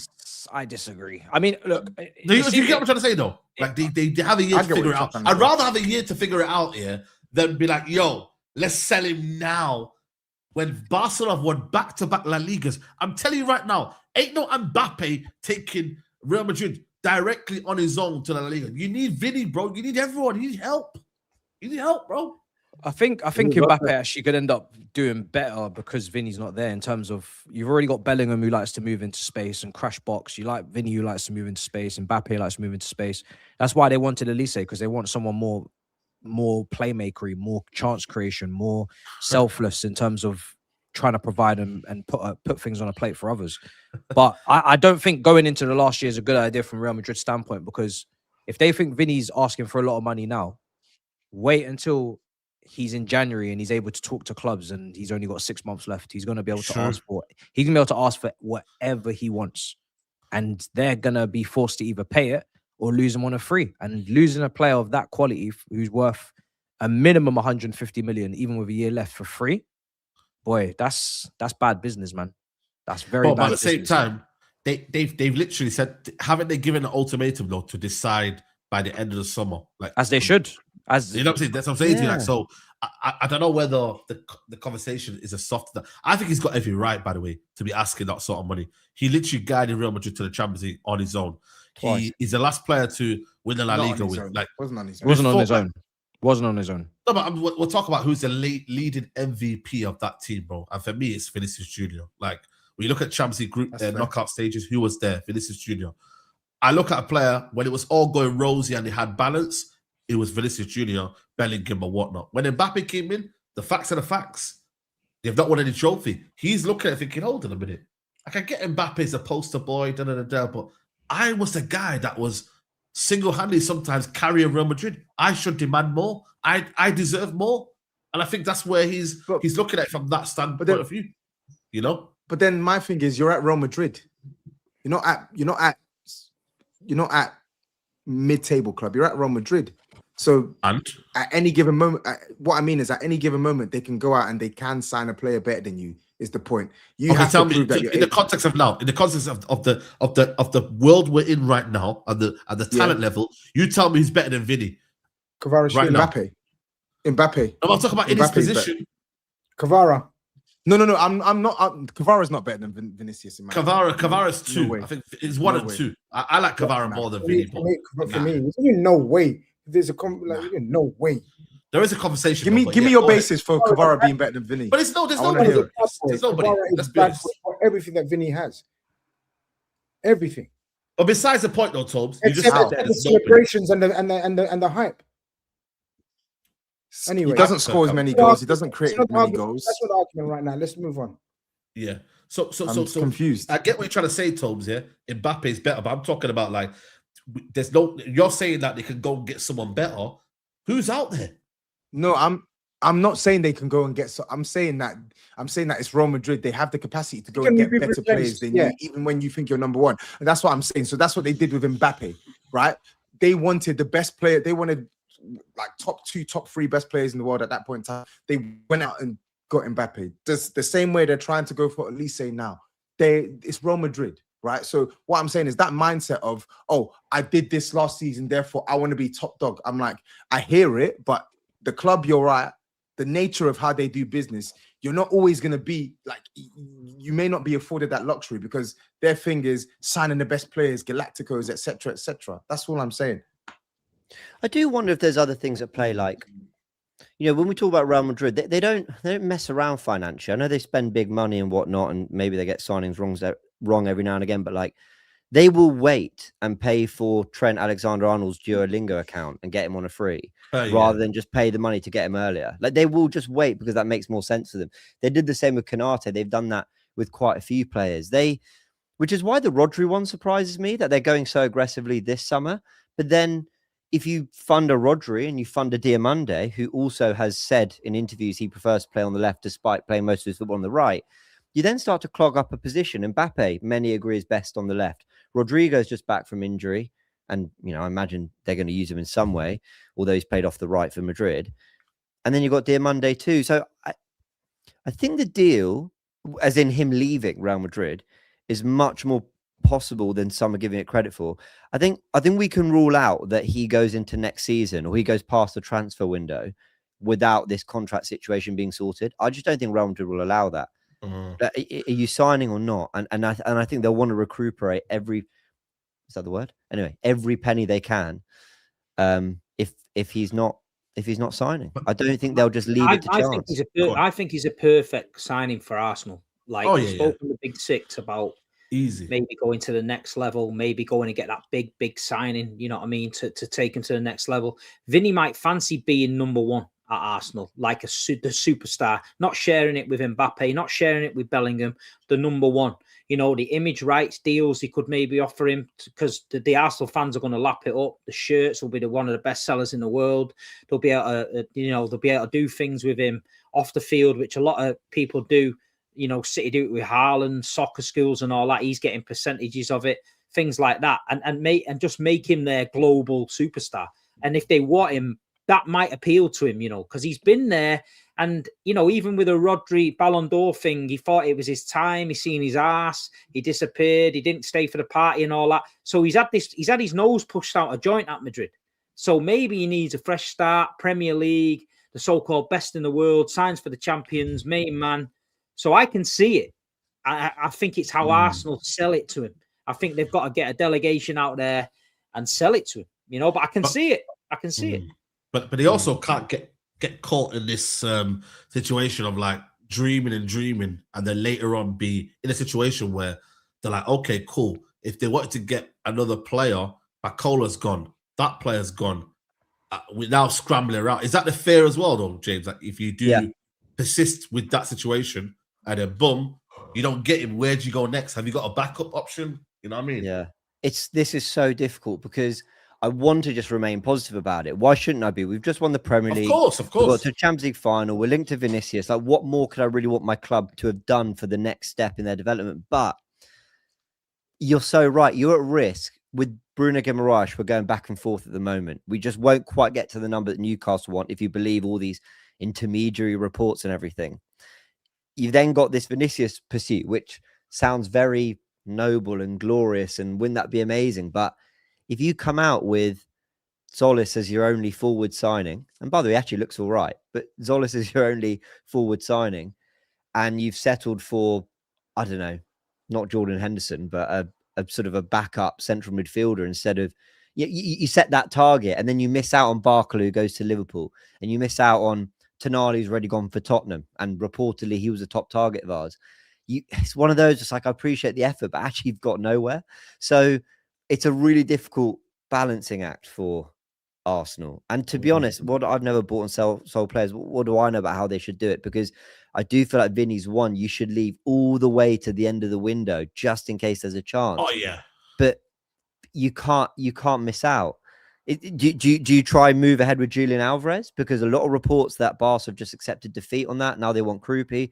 Yeah. So do you go big for Alvarez? Atletico want Gyökeres. So you can still strengthen the attack and leave, Vinicius as an opportunity at the end. But would you take Alvarez over Gyökeres? Because I commented on the AFT. Oh, hey, don't get me in trouble here, man. Don't get me in trouble here. And a lot of the Arsenal fans were like, I don't know if they were kids or what, were going on and on about Gyökeres, but obviously Alvarez is a sensational player, and he played second fiddle for us to Haaland, and I feel in Arsenal's team, Alvarez would be unbelievable. Mate, Arsenal fans, there's a real Gyökeres fan base, and so they all think I hate him. I like Gyökeres. I think he's better than people say. But in a heartbeat, would I trade Gyökeres for Alvarez? And I get the sentimentality. He came to the league. He scored lots of goals. He worked his heart out. He scored goals. He played well in the Champions League semi-finals. He's helped win us a title. I get it. I understand. We all love doing this. I get it.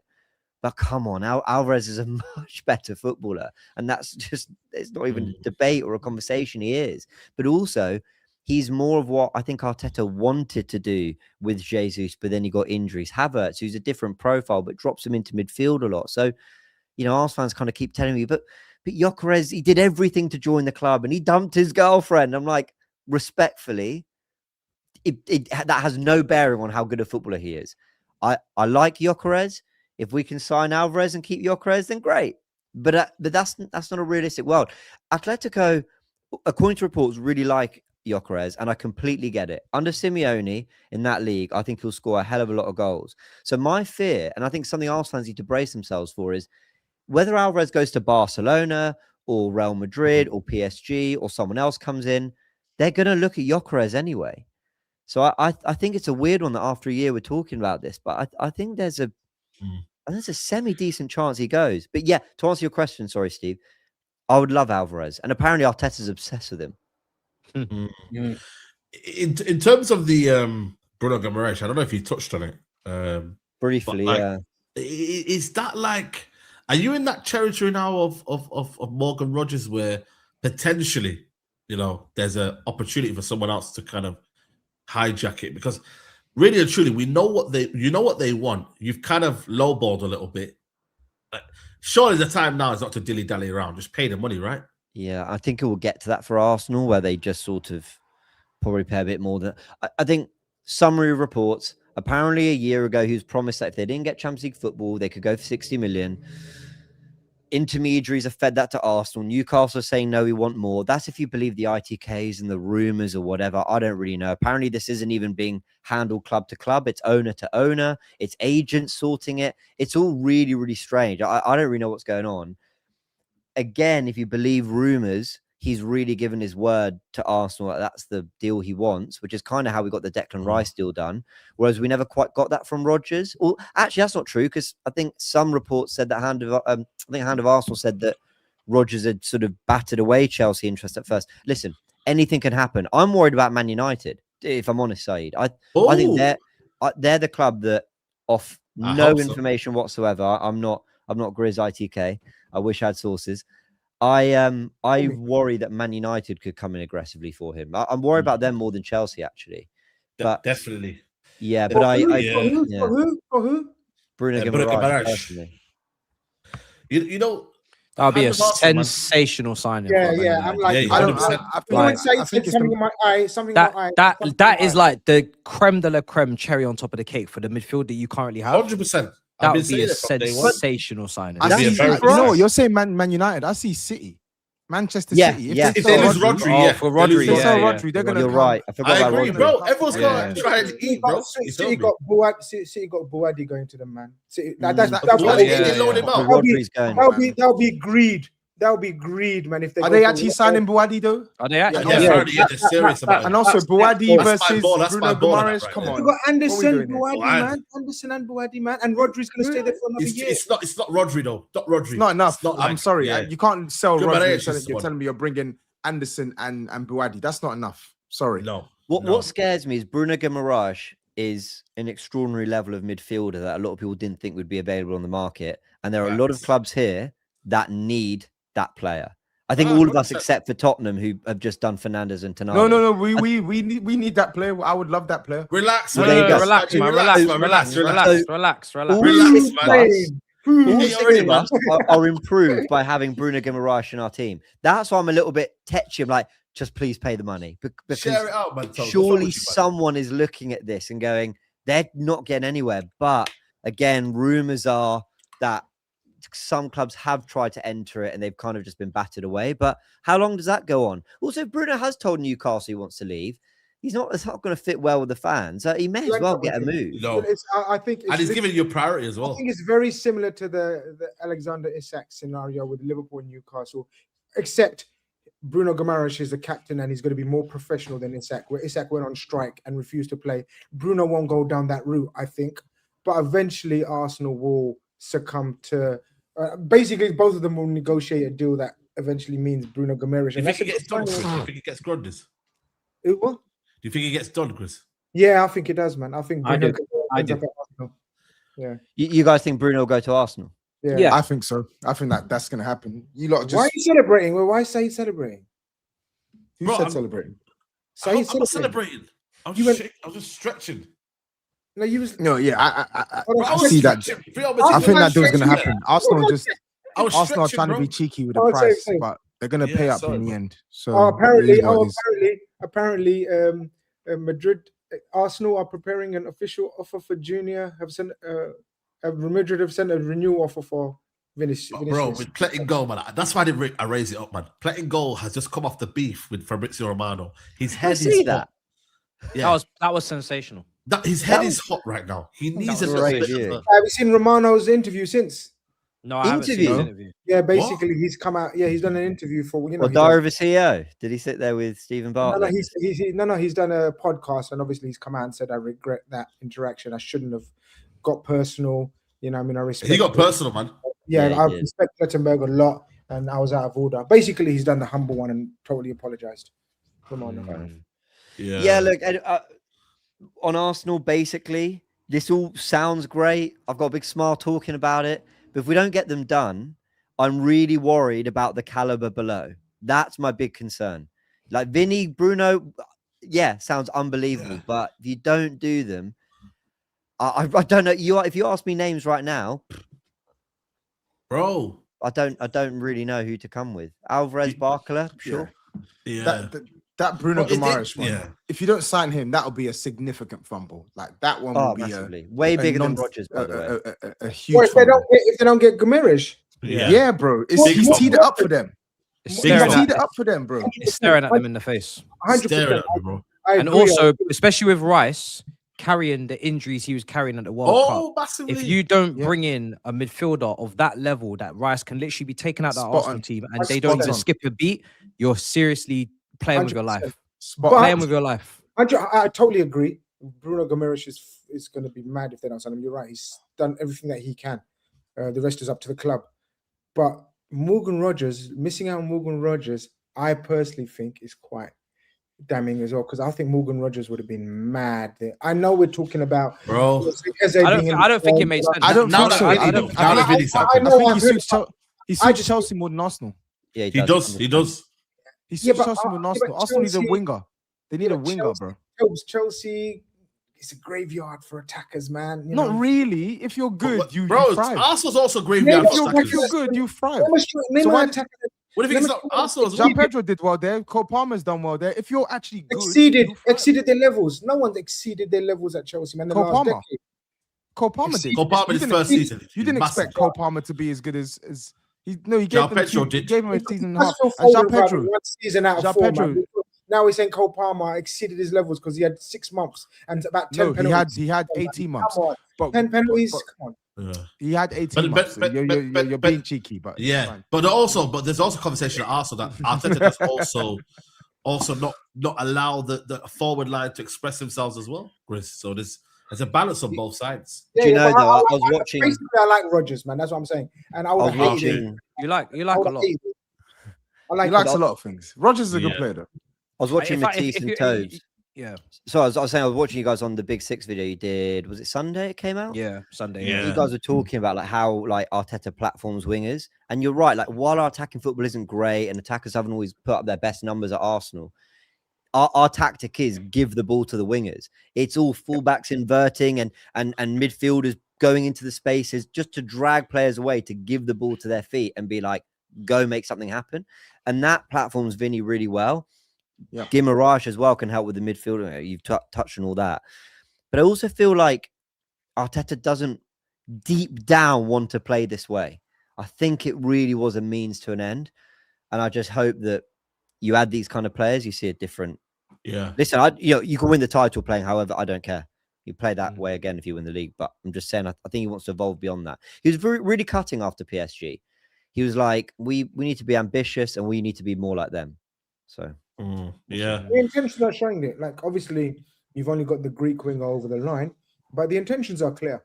So yeah let's see. Speaking of intentions, when are we going to start talking about your club, bro? Let's segue through it because let's talk. I'm not gonna lie, yeah, I seen something today, and I was absolutely like, whoa. Now I don't know whether we've been downplaying it or whatnot, but I looked at Liverpool's depth here, and I was like, shit. They're in massive problems, because they've lost a lot of players, and right now they need at least minimum 5 signings. You would agree, Chris? Let's not sugarcoat it. At least minimum 5, maybe 6 signings. So I started off the summer saying we needed 6, and with how many weeks to go, guys? 3 weeks, 5, something like that. 4 or 5 weeks. 4 or 5 weeks to go. I'm hoping and praying that we bring in 3. That's the state of affairs right now. It's mad. We needed 6 players. That was taken into consideration. At least 2-3 were going to leave as well. Now it looks like this is it. This is now, what you're on right now. Yeah. So can I take you hypocrites back to a couple of Sundays ago, where we met at the watch along? Brother SAEED was there, Toby, Matisse was there, Turkish was there, everyone was there. Yeah. And you lot laughed at me when I said, right now, as the squad stands, we're in a top 6 battle. And you lot said, shut up, man, we're in. Now, fast forward 2 weeks, and you lot saying the same thing that I said 2 weeks ago, but without the laughing at me. I said things will change. By the end of the window, now let me finish, Toby, please. Brother.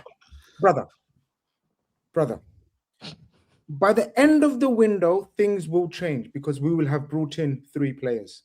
But as I said at the time, and as I'm saying now, because we haven't made any signings from then to now, we are, if things don't change, we are fighting top 6 with that squad. It's the worst squad. It's the weakest squad in depth-wise. Our first 11 is still very, very good on paper, but depth-wise, it's one of the worst, weakest squads I can remember in a long time in terms of depth, people. Remember what I'm saying, depth, not the first 11. We must add minimum of 3 players, otherwise we're going to struggle to get top 6. SAEED, can you get that squad back on screen for a sec? Yes, I can for you. I would love to bring this squad out. No, GRIZZ, I love you, man. But no, I love you too, but you're allow it. Hold on, okay. Leone just come back from an ACL, very young player. Gomez, how's he still there? Tsimikas just come back from another loan, I think he was on. Bradley, I think he's still got the injury he obviously got against Arsenal. Jones, you're trying to sell. Endo, Munoz, Elliott, and Chiesa. Ekitike out for another 6 months, maybe. No, that's cool. That is cooked in the pivot as well. This is you need 8 players. That's what I'm saying. 8 is, you know what? Yeah. I said 6 at the start of the window, and now I'm crying for 3. But the thing is, we knew at the end of the last season that they needed players. It's just that they haven't moved. I don't know what's the hesitation. BARCOLA will be brought in, or Rayan, if not BARCOLA. So that also you need both. You need both. You do need both. We do need both, but one will be brought in.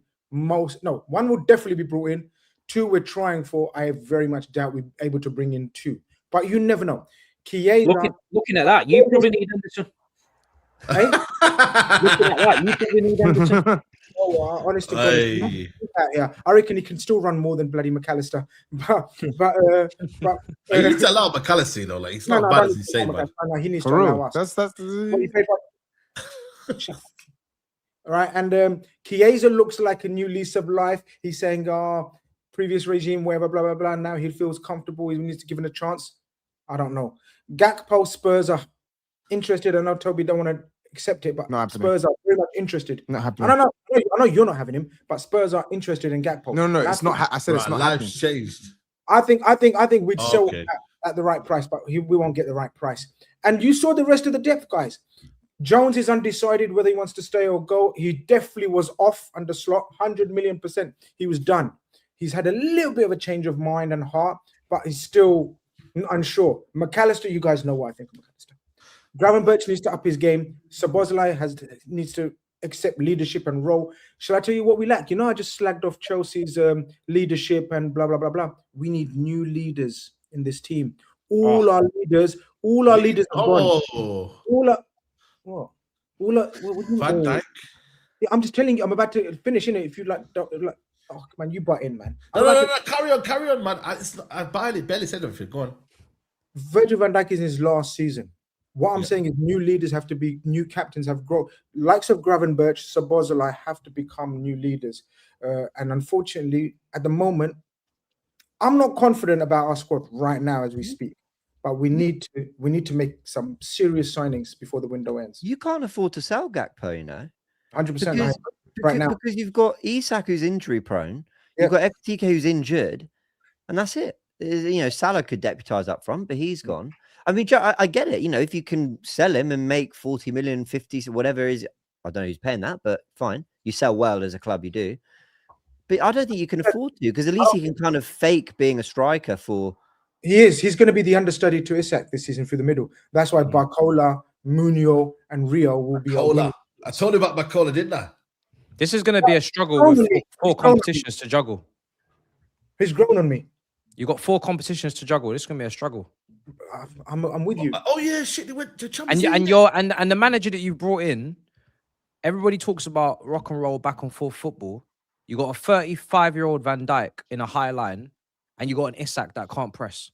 No, I know you don't think we're going to come in the top 6, but that's different. We're going to discuss that later. Hold on a second. That prediction was made because of the current state you're in. And that's not my final prediction. I said that. But the thing is, though, he can't guilt trip you, though. He can't guilt trip you, Matisse. Don't let him guilt trip you. No, it's not guilt tripping. It's just No, I don't. You know, I don't want to do these things, but you know, sometimes content. No, because you know what it is. Yeah, we can't just allow GRIZZ because they need to do a He's lot. not going to allow GRIZZ. What's GRIZZ got to do with anything? No, because bro, like I don't get this kind of like, oh, feel sorry for me. Well, I don't feeling- like this. No, this is what is coming across. No, hold on a minute. I'm hosting here, and this is my rules. Yeah, Turkish has his rule, but this sounds to me like a pity party for Liverpool Football Club. You had 500 million to spend last summer. What did you do with it? It's your own fault. You spent 500 million on the wrong signings, and now you want to come on here talking about we need all of this, and if we finish 6th, it's going to be okay. No, you must try and get into that top 4 and do something valuable next season with Iriola. You're not here coming on here from the week 1 talking about Liverpool Football Club need all this. You need to be ready. Your football club put you in this mess. So hold them accountable and start talking about FSG now. Shut up, man. Great point. What do you mean, not madam? Is that not a credible It's a question? very good point. No. It's a he very needs to good talk. point. He needs to talk. Answer for FSG. Okay, I'll tell you what. Answer for I don't want no FSG. pay from you. Is this poor planning? Hold on. Is this poor planning? Is this poor planning? Hold on. Of course, it's poor planning. They let 2 key players go Thank for free you. Let's back-to-back speak. seasons. I've just told you that. I'm not arguing with the fact. That And they Michael didn't bring Edwards in, gone and they as didn't well. bring in a Salah understudy last season. Michael Salah's Edwards gone. last season Bye. didn't bring in a You Salah answer understudy. yourselves. No And they keep problem. talking about Elliot and Jones. Now, let him down, They've been waffling about it. No, he's got Elliot and Jones. How many times has he come up on this show and tell me about Elliot and Jones? What are you complaining about? You got Elliot and Jones. No. Talk to me about Elliot and Jones now. All these Liverpool fans every single season keep blabbing on about Elliot and Jones. We keep telling you these 2 players are playing for mid-table players and mid-table teams, and you guys are banging on about Elliot and Jones. What's wrong with Elliot and Jones? Coming back with Elliot and Jones. Play Elliot and Jones. They sound like a pair of detectives. Play Elliot and Jones. I want to see them play. Play them. You man have been Elliot's telling meant us to for the be longest they're good enough. Listen, underrated. I'm telling you, I'm agreeing with you right now.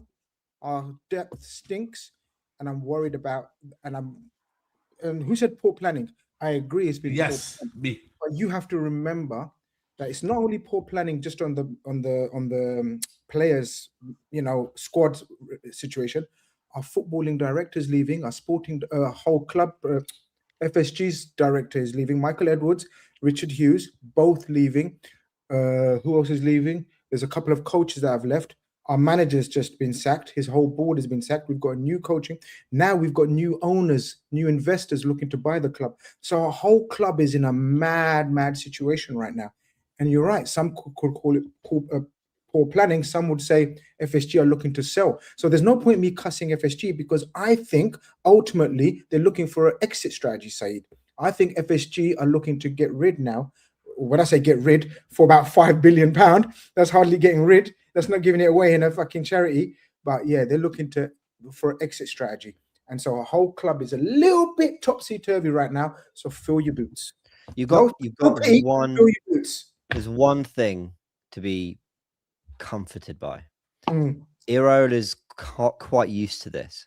Yes. Like he went into last season with his back 4 and goalkeeper decimated, and the football stayed the same. They had a really good season. Then he lost Semenyo in January. They went again. Liverpool don't have to, like, no one's expecting Iraola to win the league this season. By the way, I actually think if you recruit well, you could challenge. I think I really rate him as a manager, but he just needs to instill his ideas. He needs to get some good players, get the kind of Anfield crowd back going again. Score goals, be exciting, comfortably get Champions League football, and then you go again. Yeah, that's the way he's been brought in, because FSG are smart. They were never going to bring in a manager who's going to demand big signings, players, because they're not going to do it right now, because we're in a state of transition where they're looking to sell. Investors are being asked to make offers. Big boys. I'm talking Jeff Bezos. We've seen all the headlines, whatever, blah, blah, blah.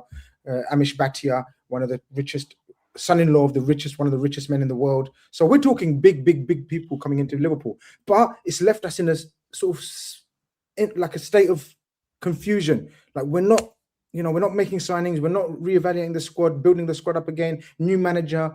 It's I'm not going to lie. People know that, when we get serious, we talk serious football. I agree with a lot of what's being said. It's been poorly planned, it looks like. But let's see how it ends, because that's what counts, GRIZZ, right? would Salah have stayed if Iraola was appointed earlier? Yes. Salah left. No, actually, I just asked that on a whim. Yes. So all the big boys, quite a few of the big boys fell out with Slot big time on a personal level. Salah and Slot hate each other. That's a potentially £100 million error, We've made it well. Yeah. No, because if that's what it costs to get Ryan, who's class, by the way, would be perfect for you. I'm not saying Salah would. It was only a year ago that Salah was Player of the Year and putting up a generational Premier League campaign in terms of numbers and performances and taking you to the title. What? Just in a year, that's all gone. Like maybe Iraola would have brought that out of him. That's why I ask. We've got history of letting players go on free transfers. It started from Emre Can. Don't know if you guys remember Emre Can a few years ago. He was allowed to leave on a free walk out his contract. Then we've had so many others walk out on free contracts. We kind of operate like we run their contract, we get the maximum value out of their contract, and then we say thank you and move on. But you're right, Mohamed Salah, you don't let him walk away for free, a player of that caliber, especially if then the following window you can't get players over the line like Diomande. Fair play to Liverpool. That's not a Liverpool problem. Diomande and his agent played us. Yeah. And then suddenly no right at the end. So that's not Liverpool. I'm not going to blame Liverpool. It's Rock Nation. Exactly. I'm not going to blame Liverpool for that. What I will blame Liverpool for, and FSG or whoever's in charge, if we don't fucking get a centre back, I'm going to do a video. By the way, I think that agency represent Vini as well. So I think there's a few people who are worried that might be a similar thing, but they want global appeal. They want it's serious, man. Rock Nation. Centre back. Well, you got Jacket. They need more. Yeah, Jacket. Matisse didn't mean that. Like I'm looking through all the rest of the centre backs, and we discussed it, and you just named one jacket. You might as well name one coat as well. Just a quick one before we move on. What do you not think of the Diomande situation? Is it worth it? Is it a mad one? Like it's not worth two journalists falling out over friendship. Beefing, yeah. But Real Madrid, what do we think, guys? Madrid. I think Madrid are confused. They've gone and got Diomande, but this is just evidence of what high turnover of managers can do to a club. Because you bring in Xabi Alonso, it's meant to be a long-term project. Then you have to sack him earlier than expected. Arbeloa takes over for an interim period, and then Mourinho comes in, who's the polar opposite to Xabi Alonso in terms of the footballing, stylistically, and all these things. They are, from a recruitment standpoint, paying for that. Now they're paying for it in the Galactico way because they're signing great players. But in terms of why is it confusing, they've just lost out on 2 La Ligas. They've not won Champions League in 2 years. And that's basically a disaster over there.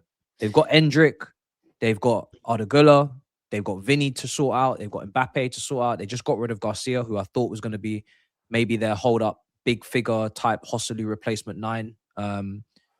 Bellingham in that 10, how is he going to thrive? Like there's so many question marks over there. I don't know how they're going to sort it out, but I couldn't agree more, Matisse. You got Diomande, who's played most of his football on the right, but he said he wants to play on the left. We touched on that earlier. They've just signed Bernardo Silva on a free. Well, that was a month ago, but fine.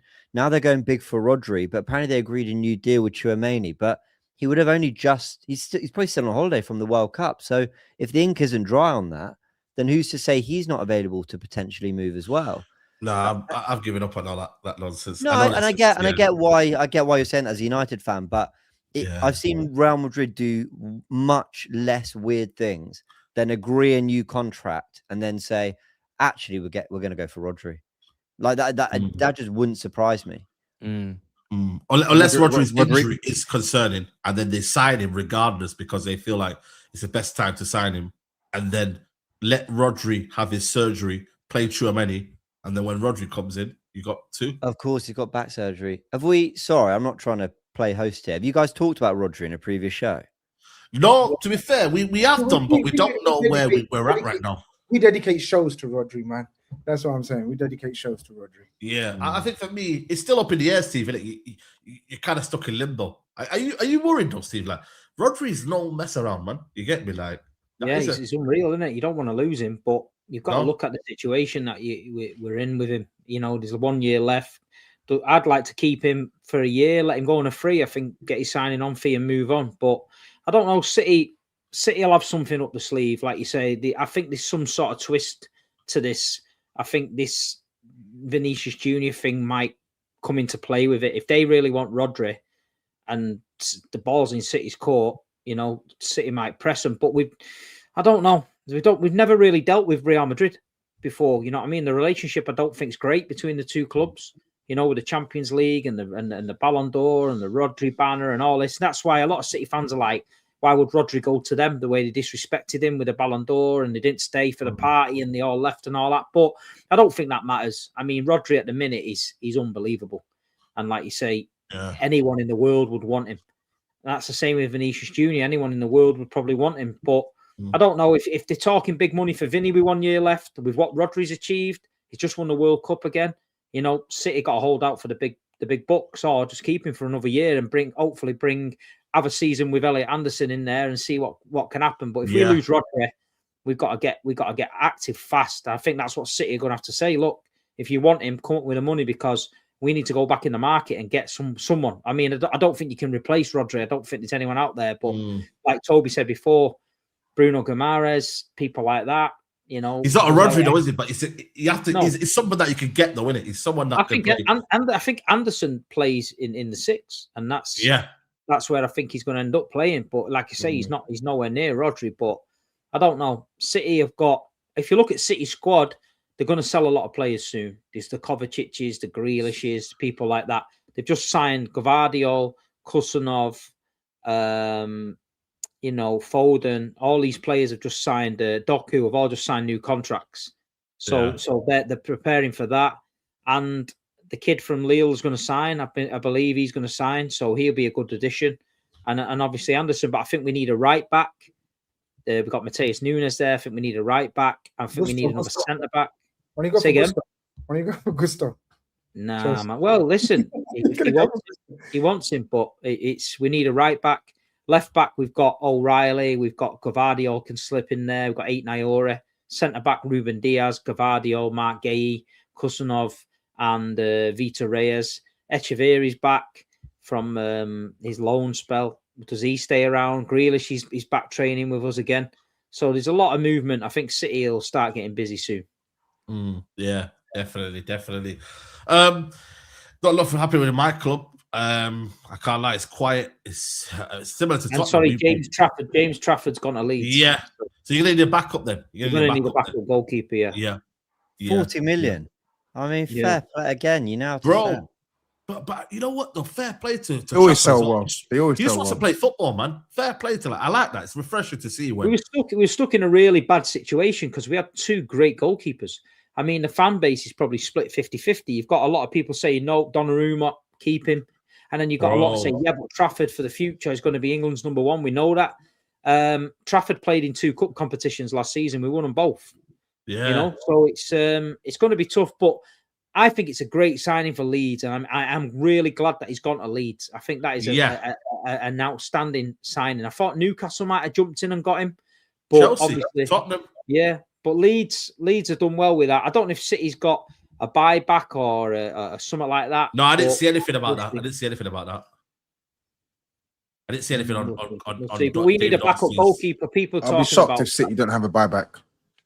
I know. But we had one before. We had one before, and we bought him back. And I just think he looked fed up. But I understand why they bought Donnarumma, because the first few games at City, Trafford's passing out from the back after just watching Edison for years looked mad, and City fans were panicking.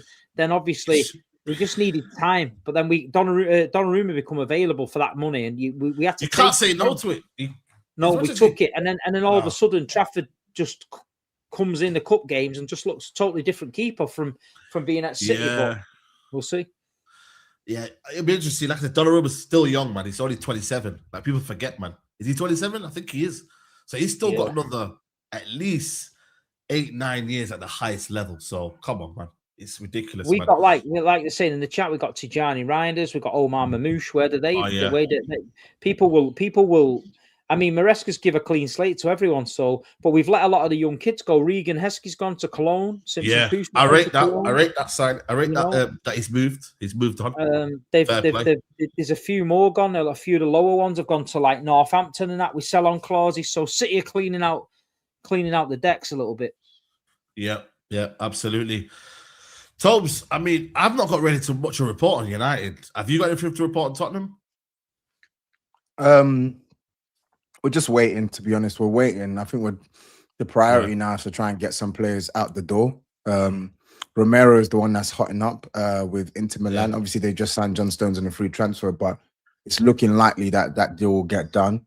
Annoyingly, that's going to be done for a price that I'm probably not going to be happy with, because I think he's worth more than what they're offering. But such is the situation whereby none of the British clubs are biting, and the Spanish clubs have obviously made moves elsewhere. So Italy, they've not really got that much money. So we'll see. That one will probably get done. Obviously, Bergvall's future still up in the air. Newcastle had their bid knocked back. Nottingham Forest had their bid knocked back. I think if we do sell him, because there is interest from both clubs, we're going to look to try and get around 55 to 60 million for Bergvall. So, it's just trying to sort out the exits. There's other players that need to go, like Solomon, Pat Matasar, Vicario. There's loads of players that were looking to move on over the next couple of weeks. But I think my understanding is they're holding up our ability to move. Not necessarily our ability, but we want to basically get some players out the door first before we make moves. Krupi's another one. He's still linked to us. I think Barcelona, they're after him. They are after him, but I think we're still interested in that. But apparently we won't make a move until we clear the decks with some of our player sales first. And then the one that's up in the air that's pissing me off is Savinho. That deal, every single man and their dog was telling us that deal was done like 2 weeks ago. And I think that deal is still virtually done, but apparently Man City have basically moved the goalposts over the last couple of weeks because, one, they haven't got a replacement yet, and then second, they're trying to drive up the price. But that's a deal I expect to be done like imminently. So just a very quick one before you carry on. We're still trying to nab Archie Gray off you, but you're not budging at the moment. He's not going anywhere this summer. Not a chance. And I'm just saying, not a chance. I didn't say we're getting him. Not for sale. Not for sale. He's not going anywhere. Let's Liverpool. Hold on. Yeah. Liverpool are trying to get Tottenham's third or fourth choice midfielder. Steve, you're going to say anything about that? No, can you got nothing to say, Steve. Steve's got a lot to say with United and Chelsea. I hear nothing. What's going on there, Steve? Yo, Steve. Hey, Steven. Hey, fucking Steven. If it was from a confirmed source, a respectable one, I'd probably, talk about it. But wow. Come on, we're not respecting GRIZZ sources, man. Come on, man. I respect it. Do you know ways Archie Gray would be a utility type player for a young? We liked him before as he went to Spurs as well, actually. We actually liked him a lot. And considering our right back situation, wherever, and I know he's not ideal there, but he's played there. He can play in midfield as well, especially with Curtis Jones possibly moving on. Archie Gray would be a okay signing. I'm not like sort of excited and hyped up about it, but I like Archie Gray a lot. Yeah. I like So he likes everybody. He likes everybody. I like him. Listen, stop saying this. Shout out to GRIZZ, man. TOBS, is this a bit of a reality check for Romero, do you think? I'm not trying to disrespect Inter Milan. My cousins are Inter fans. They're a massive, massive club. Don't get me wrong. But like all the kind of, he's been linked with a move away for a while. Barcelona, this, Atletico Madrid, that. I don't know. It all feels a little underwhelming. Price. I think it's because he's not done himself any favors with the last season he had, because he signed a new deal, put himself on big money in terms of wages each week, and then he goes on to have a terrible season for Tottenham. So he's not put himself up in good standing in the clubs that were interested in him, because he did have interest, genuine interest from like Atletico Madrid, for example, right? Now those clubs have made other moves. We obviously need to get rid of him, so we're prioritizing him leaving more so than us getting the best value. which in normal circumstances, I'd be like, yes, that's what we should be doing. And that's what we haven't done as much of in the past. But I do think with this one, I know that he's a player that I do want gone, but I look at what centre-backs are going for nowadays. I look at some of the centre-backs and the prices on their heads. So like example, Van Heck. We spent 52 million on Van Heck. I don't think Van Heck is better than Romero, but Van Heck is not as much of a liability as Romero. We sold Vuskovic for 50 million. He's not better than Romero right now. Nowhere near it. But there's a market for him.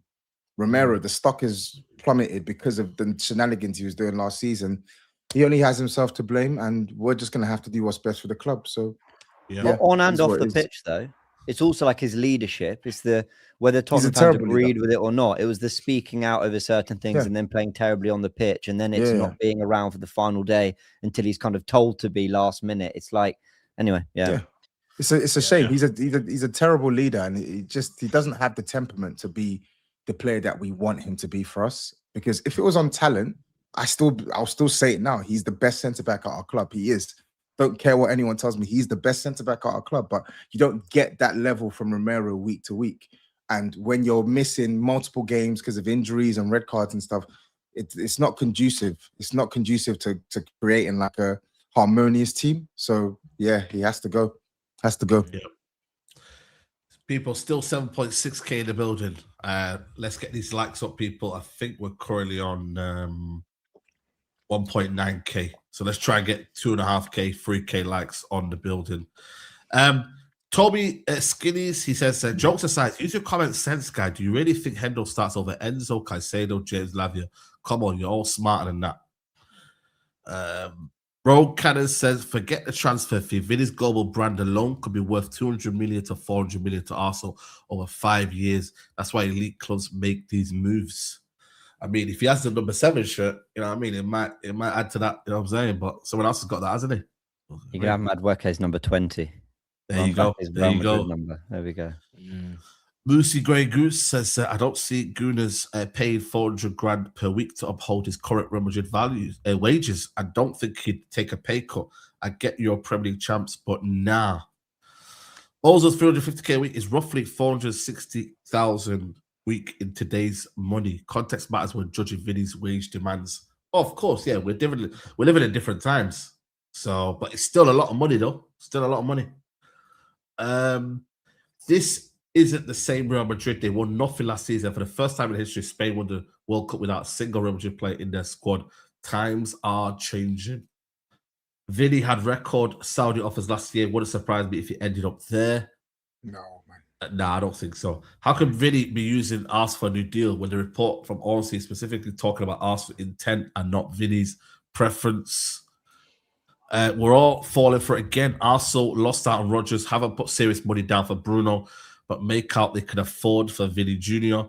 Yeah, but there's a difference between making money for Rodgers and then for Vini Jr. So, you got to put every resource possible for Vini Jr. Believe that. Clubs have a value on players. That's it. Yeah. Rodgers wasn't worth that to Arsenal. Vini might be. That's just, it's just how it works. Massively. Yeah.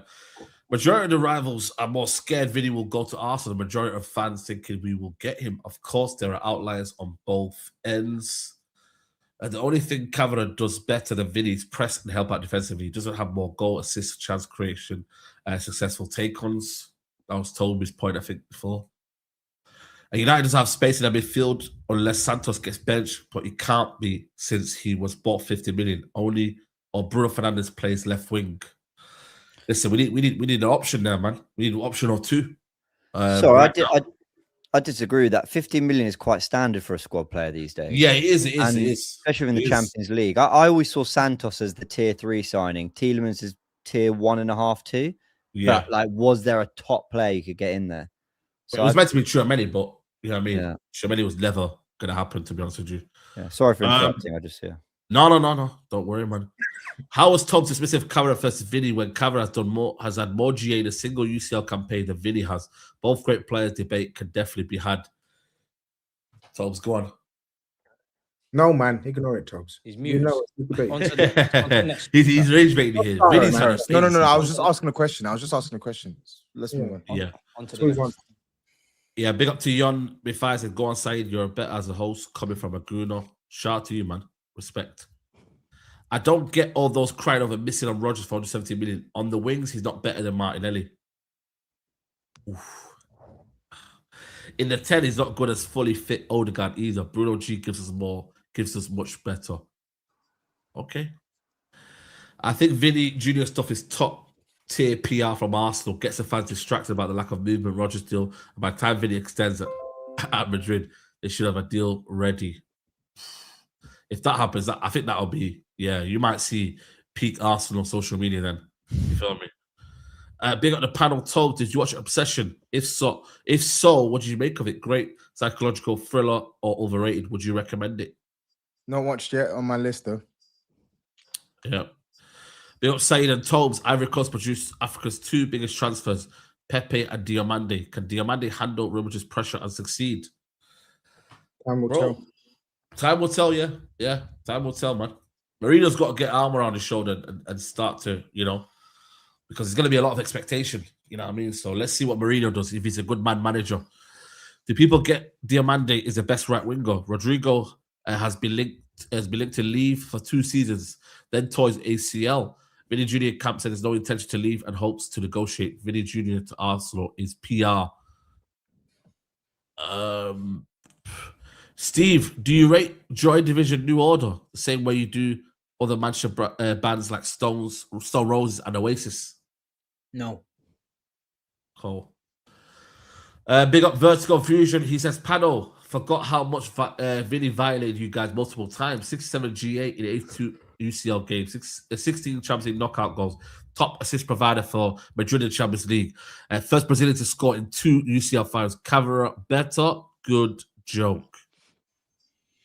On Spurs news, I think this is your ITK, isn't it, Toms? Said Spurs looking to sell Sarr and Bergvall and buy another midfielder. Alex Scott will be a target. Food chain Chelsea as well.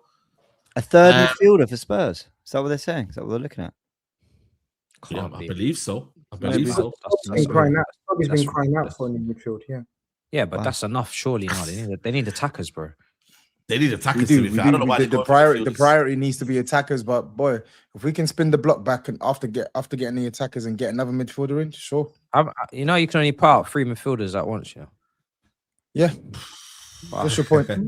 Well, Football Genius has got to be one of them. So that's already one position gone. So what's your point? I'm still struggling to get your point here. Fernandez and Tonali, no? So and you're keeping Gray. So you still haven't arrived at this point. I'm so confused by what you're doing here. Yeah, but I've just said, how many midfielders do you need, bro? As many as possible. You got 1 game a week. Shit. So how many they got? Let's just count. 1 game a week, bro. Gallagher, you just signed. Yeah, you forgot about Gallagher. Yeah, let's not forget about him. I didn't forget about Gallagher. He's shit. Yeah, but he's yours. He's your shit. But he's there. Yeah. So if we sign a midfielder that can take his minutes, I'm happy.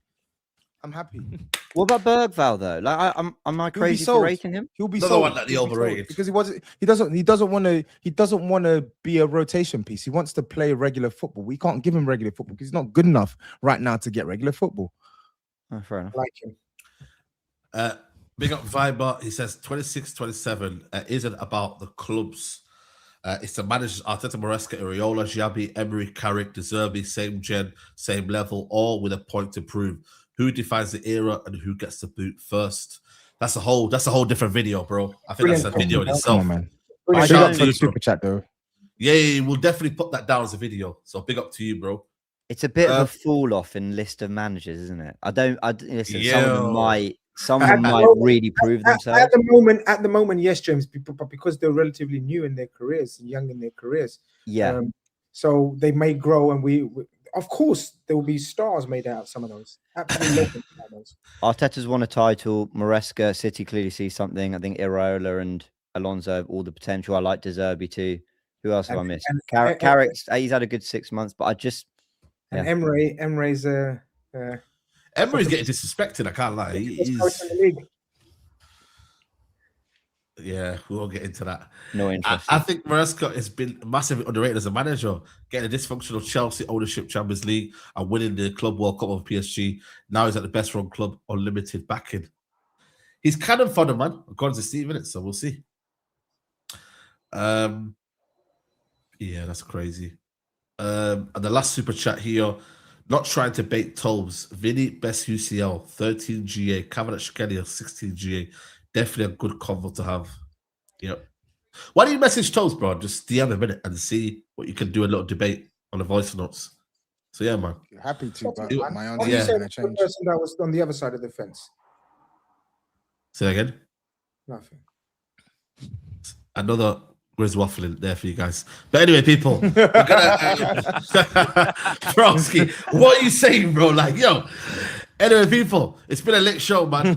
Just under 2 hours, man. You get me? We're here every Monday, people, until the season starts. And then, yeah, man, hopefully we'll see another bomber by Monday. So we want to try and load up the bombers, you feel me? You don't want to just, you feel me? So hopefully next Monday we'll have another fire episode. Steve, it's been a pleasure. Big up to you. James, thank you for joining us, man. I know you've had I can't lie to you, you've had a long evening, man. So get some rest, bro. I will do. Thanks for having me, guys. Really enjoyed it. Yeah, make sure you follow James, man. He's got, I think he's got Gooniverse News. We've rebranded, but yeah, no, thank you. Yeah, there you go. Come on, man. Come on. GRIZZ Khan is also starting to do content as well. Shout out to GRIZZ Khan, man. Call-in show as well. Yeah, so big up to you, GRIZZ Khan. GRIZZ is going to drop a video Calling soon. Khan, but no Brown Monday. BARCOLA, GRIZZ. BARCOLA. Video. When if the BARCOLA happens with Brown Monday is coming, brother. Yeah, right. Yeah, Adam, come here. Mirinam, come on. Toby, big up to you as well. Big up. Yeah, and obviously, man like Matisse as well. Big up to Matisse as well. Big up, bro. And yeah, big up Proton VPN as well for sponsoring today's video as well. And like I said, man, we'll be back next Monday, people, for another episode of the Big Six. We'll see you soon. Take care. Bye-bye. Peace.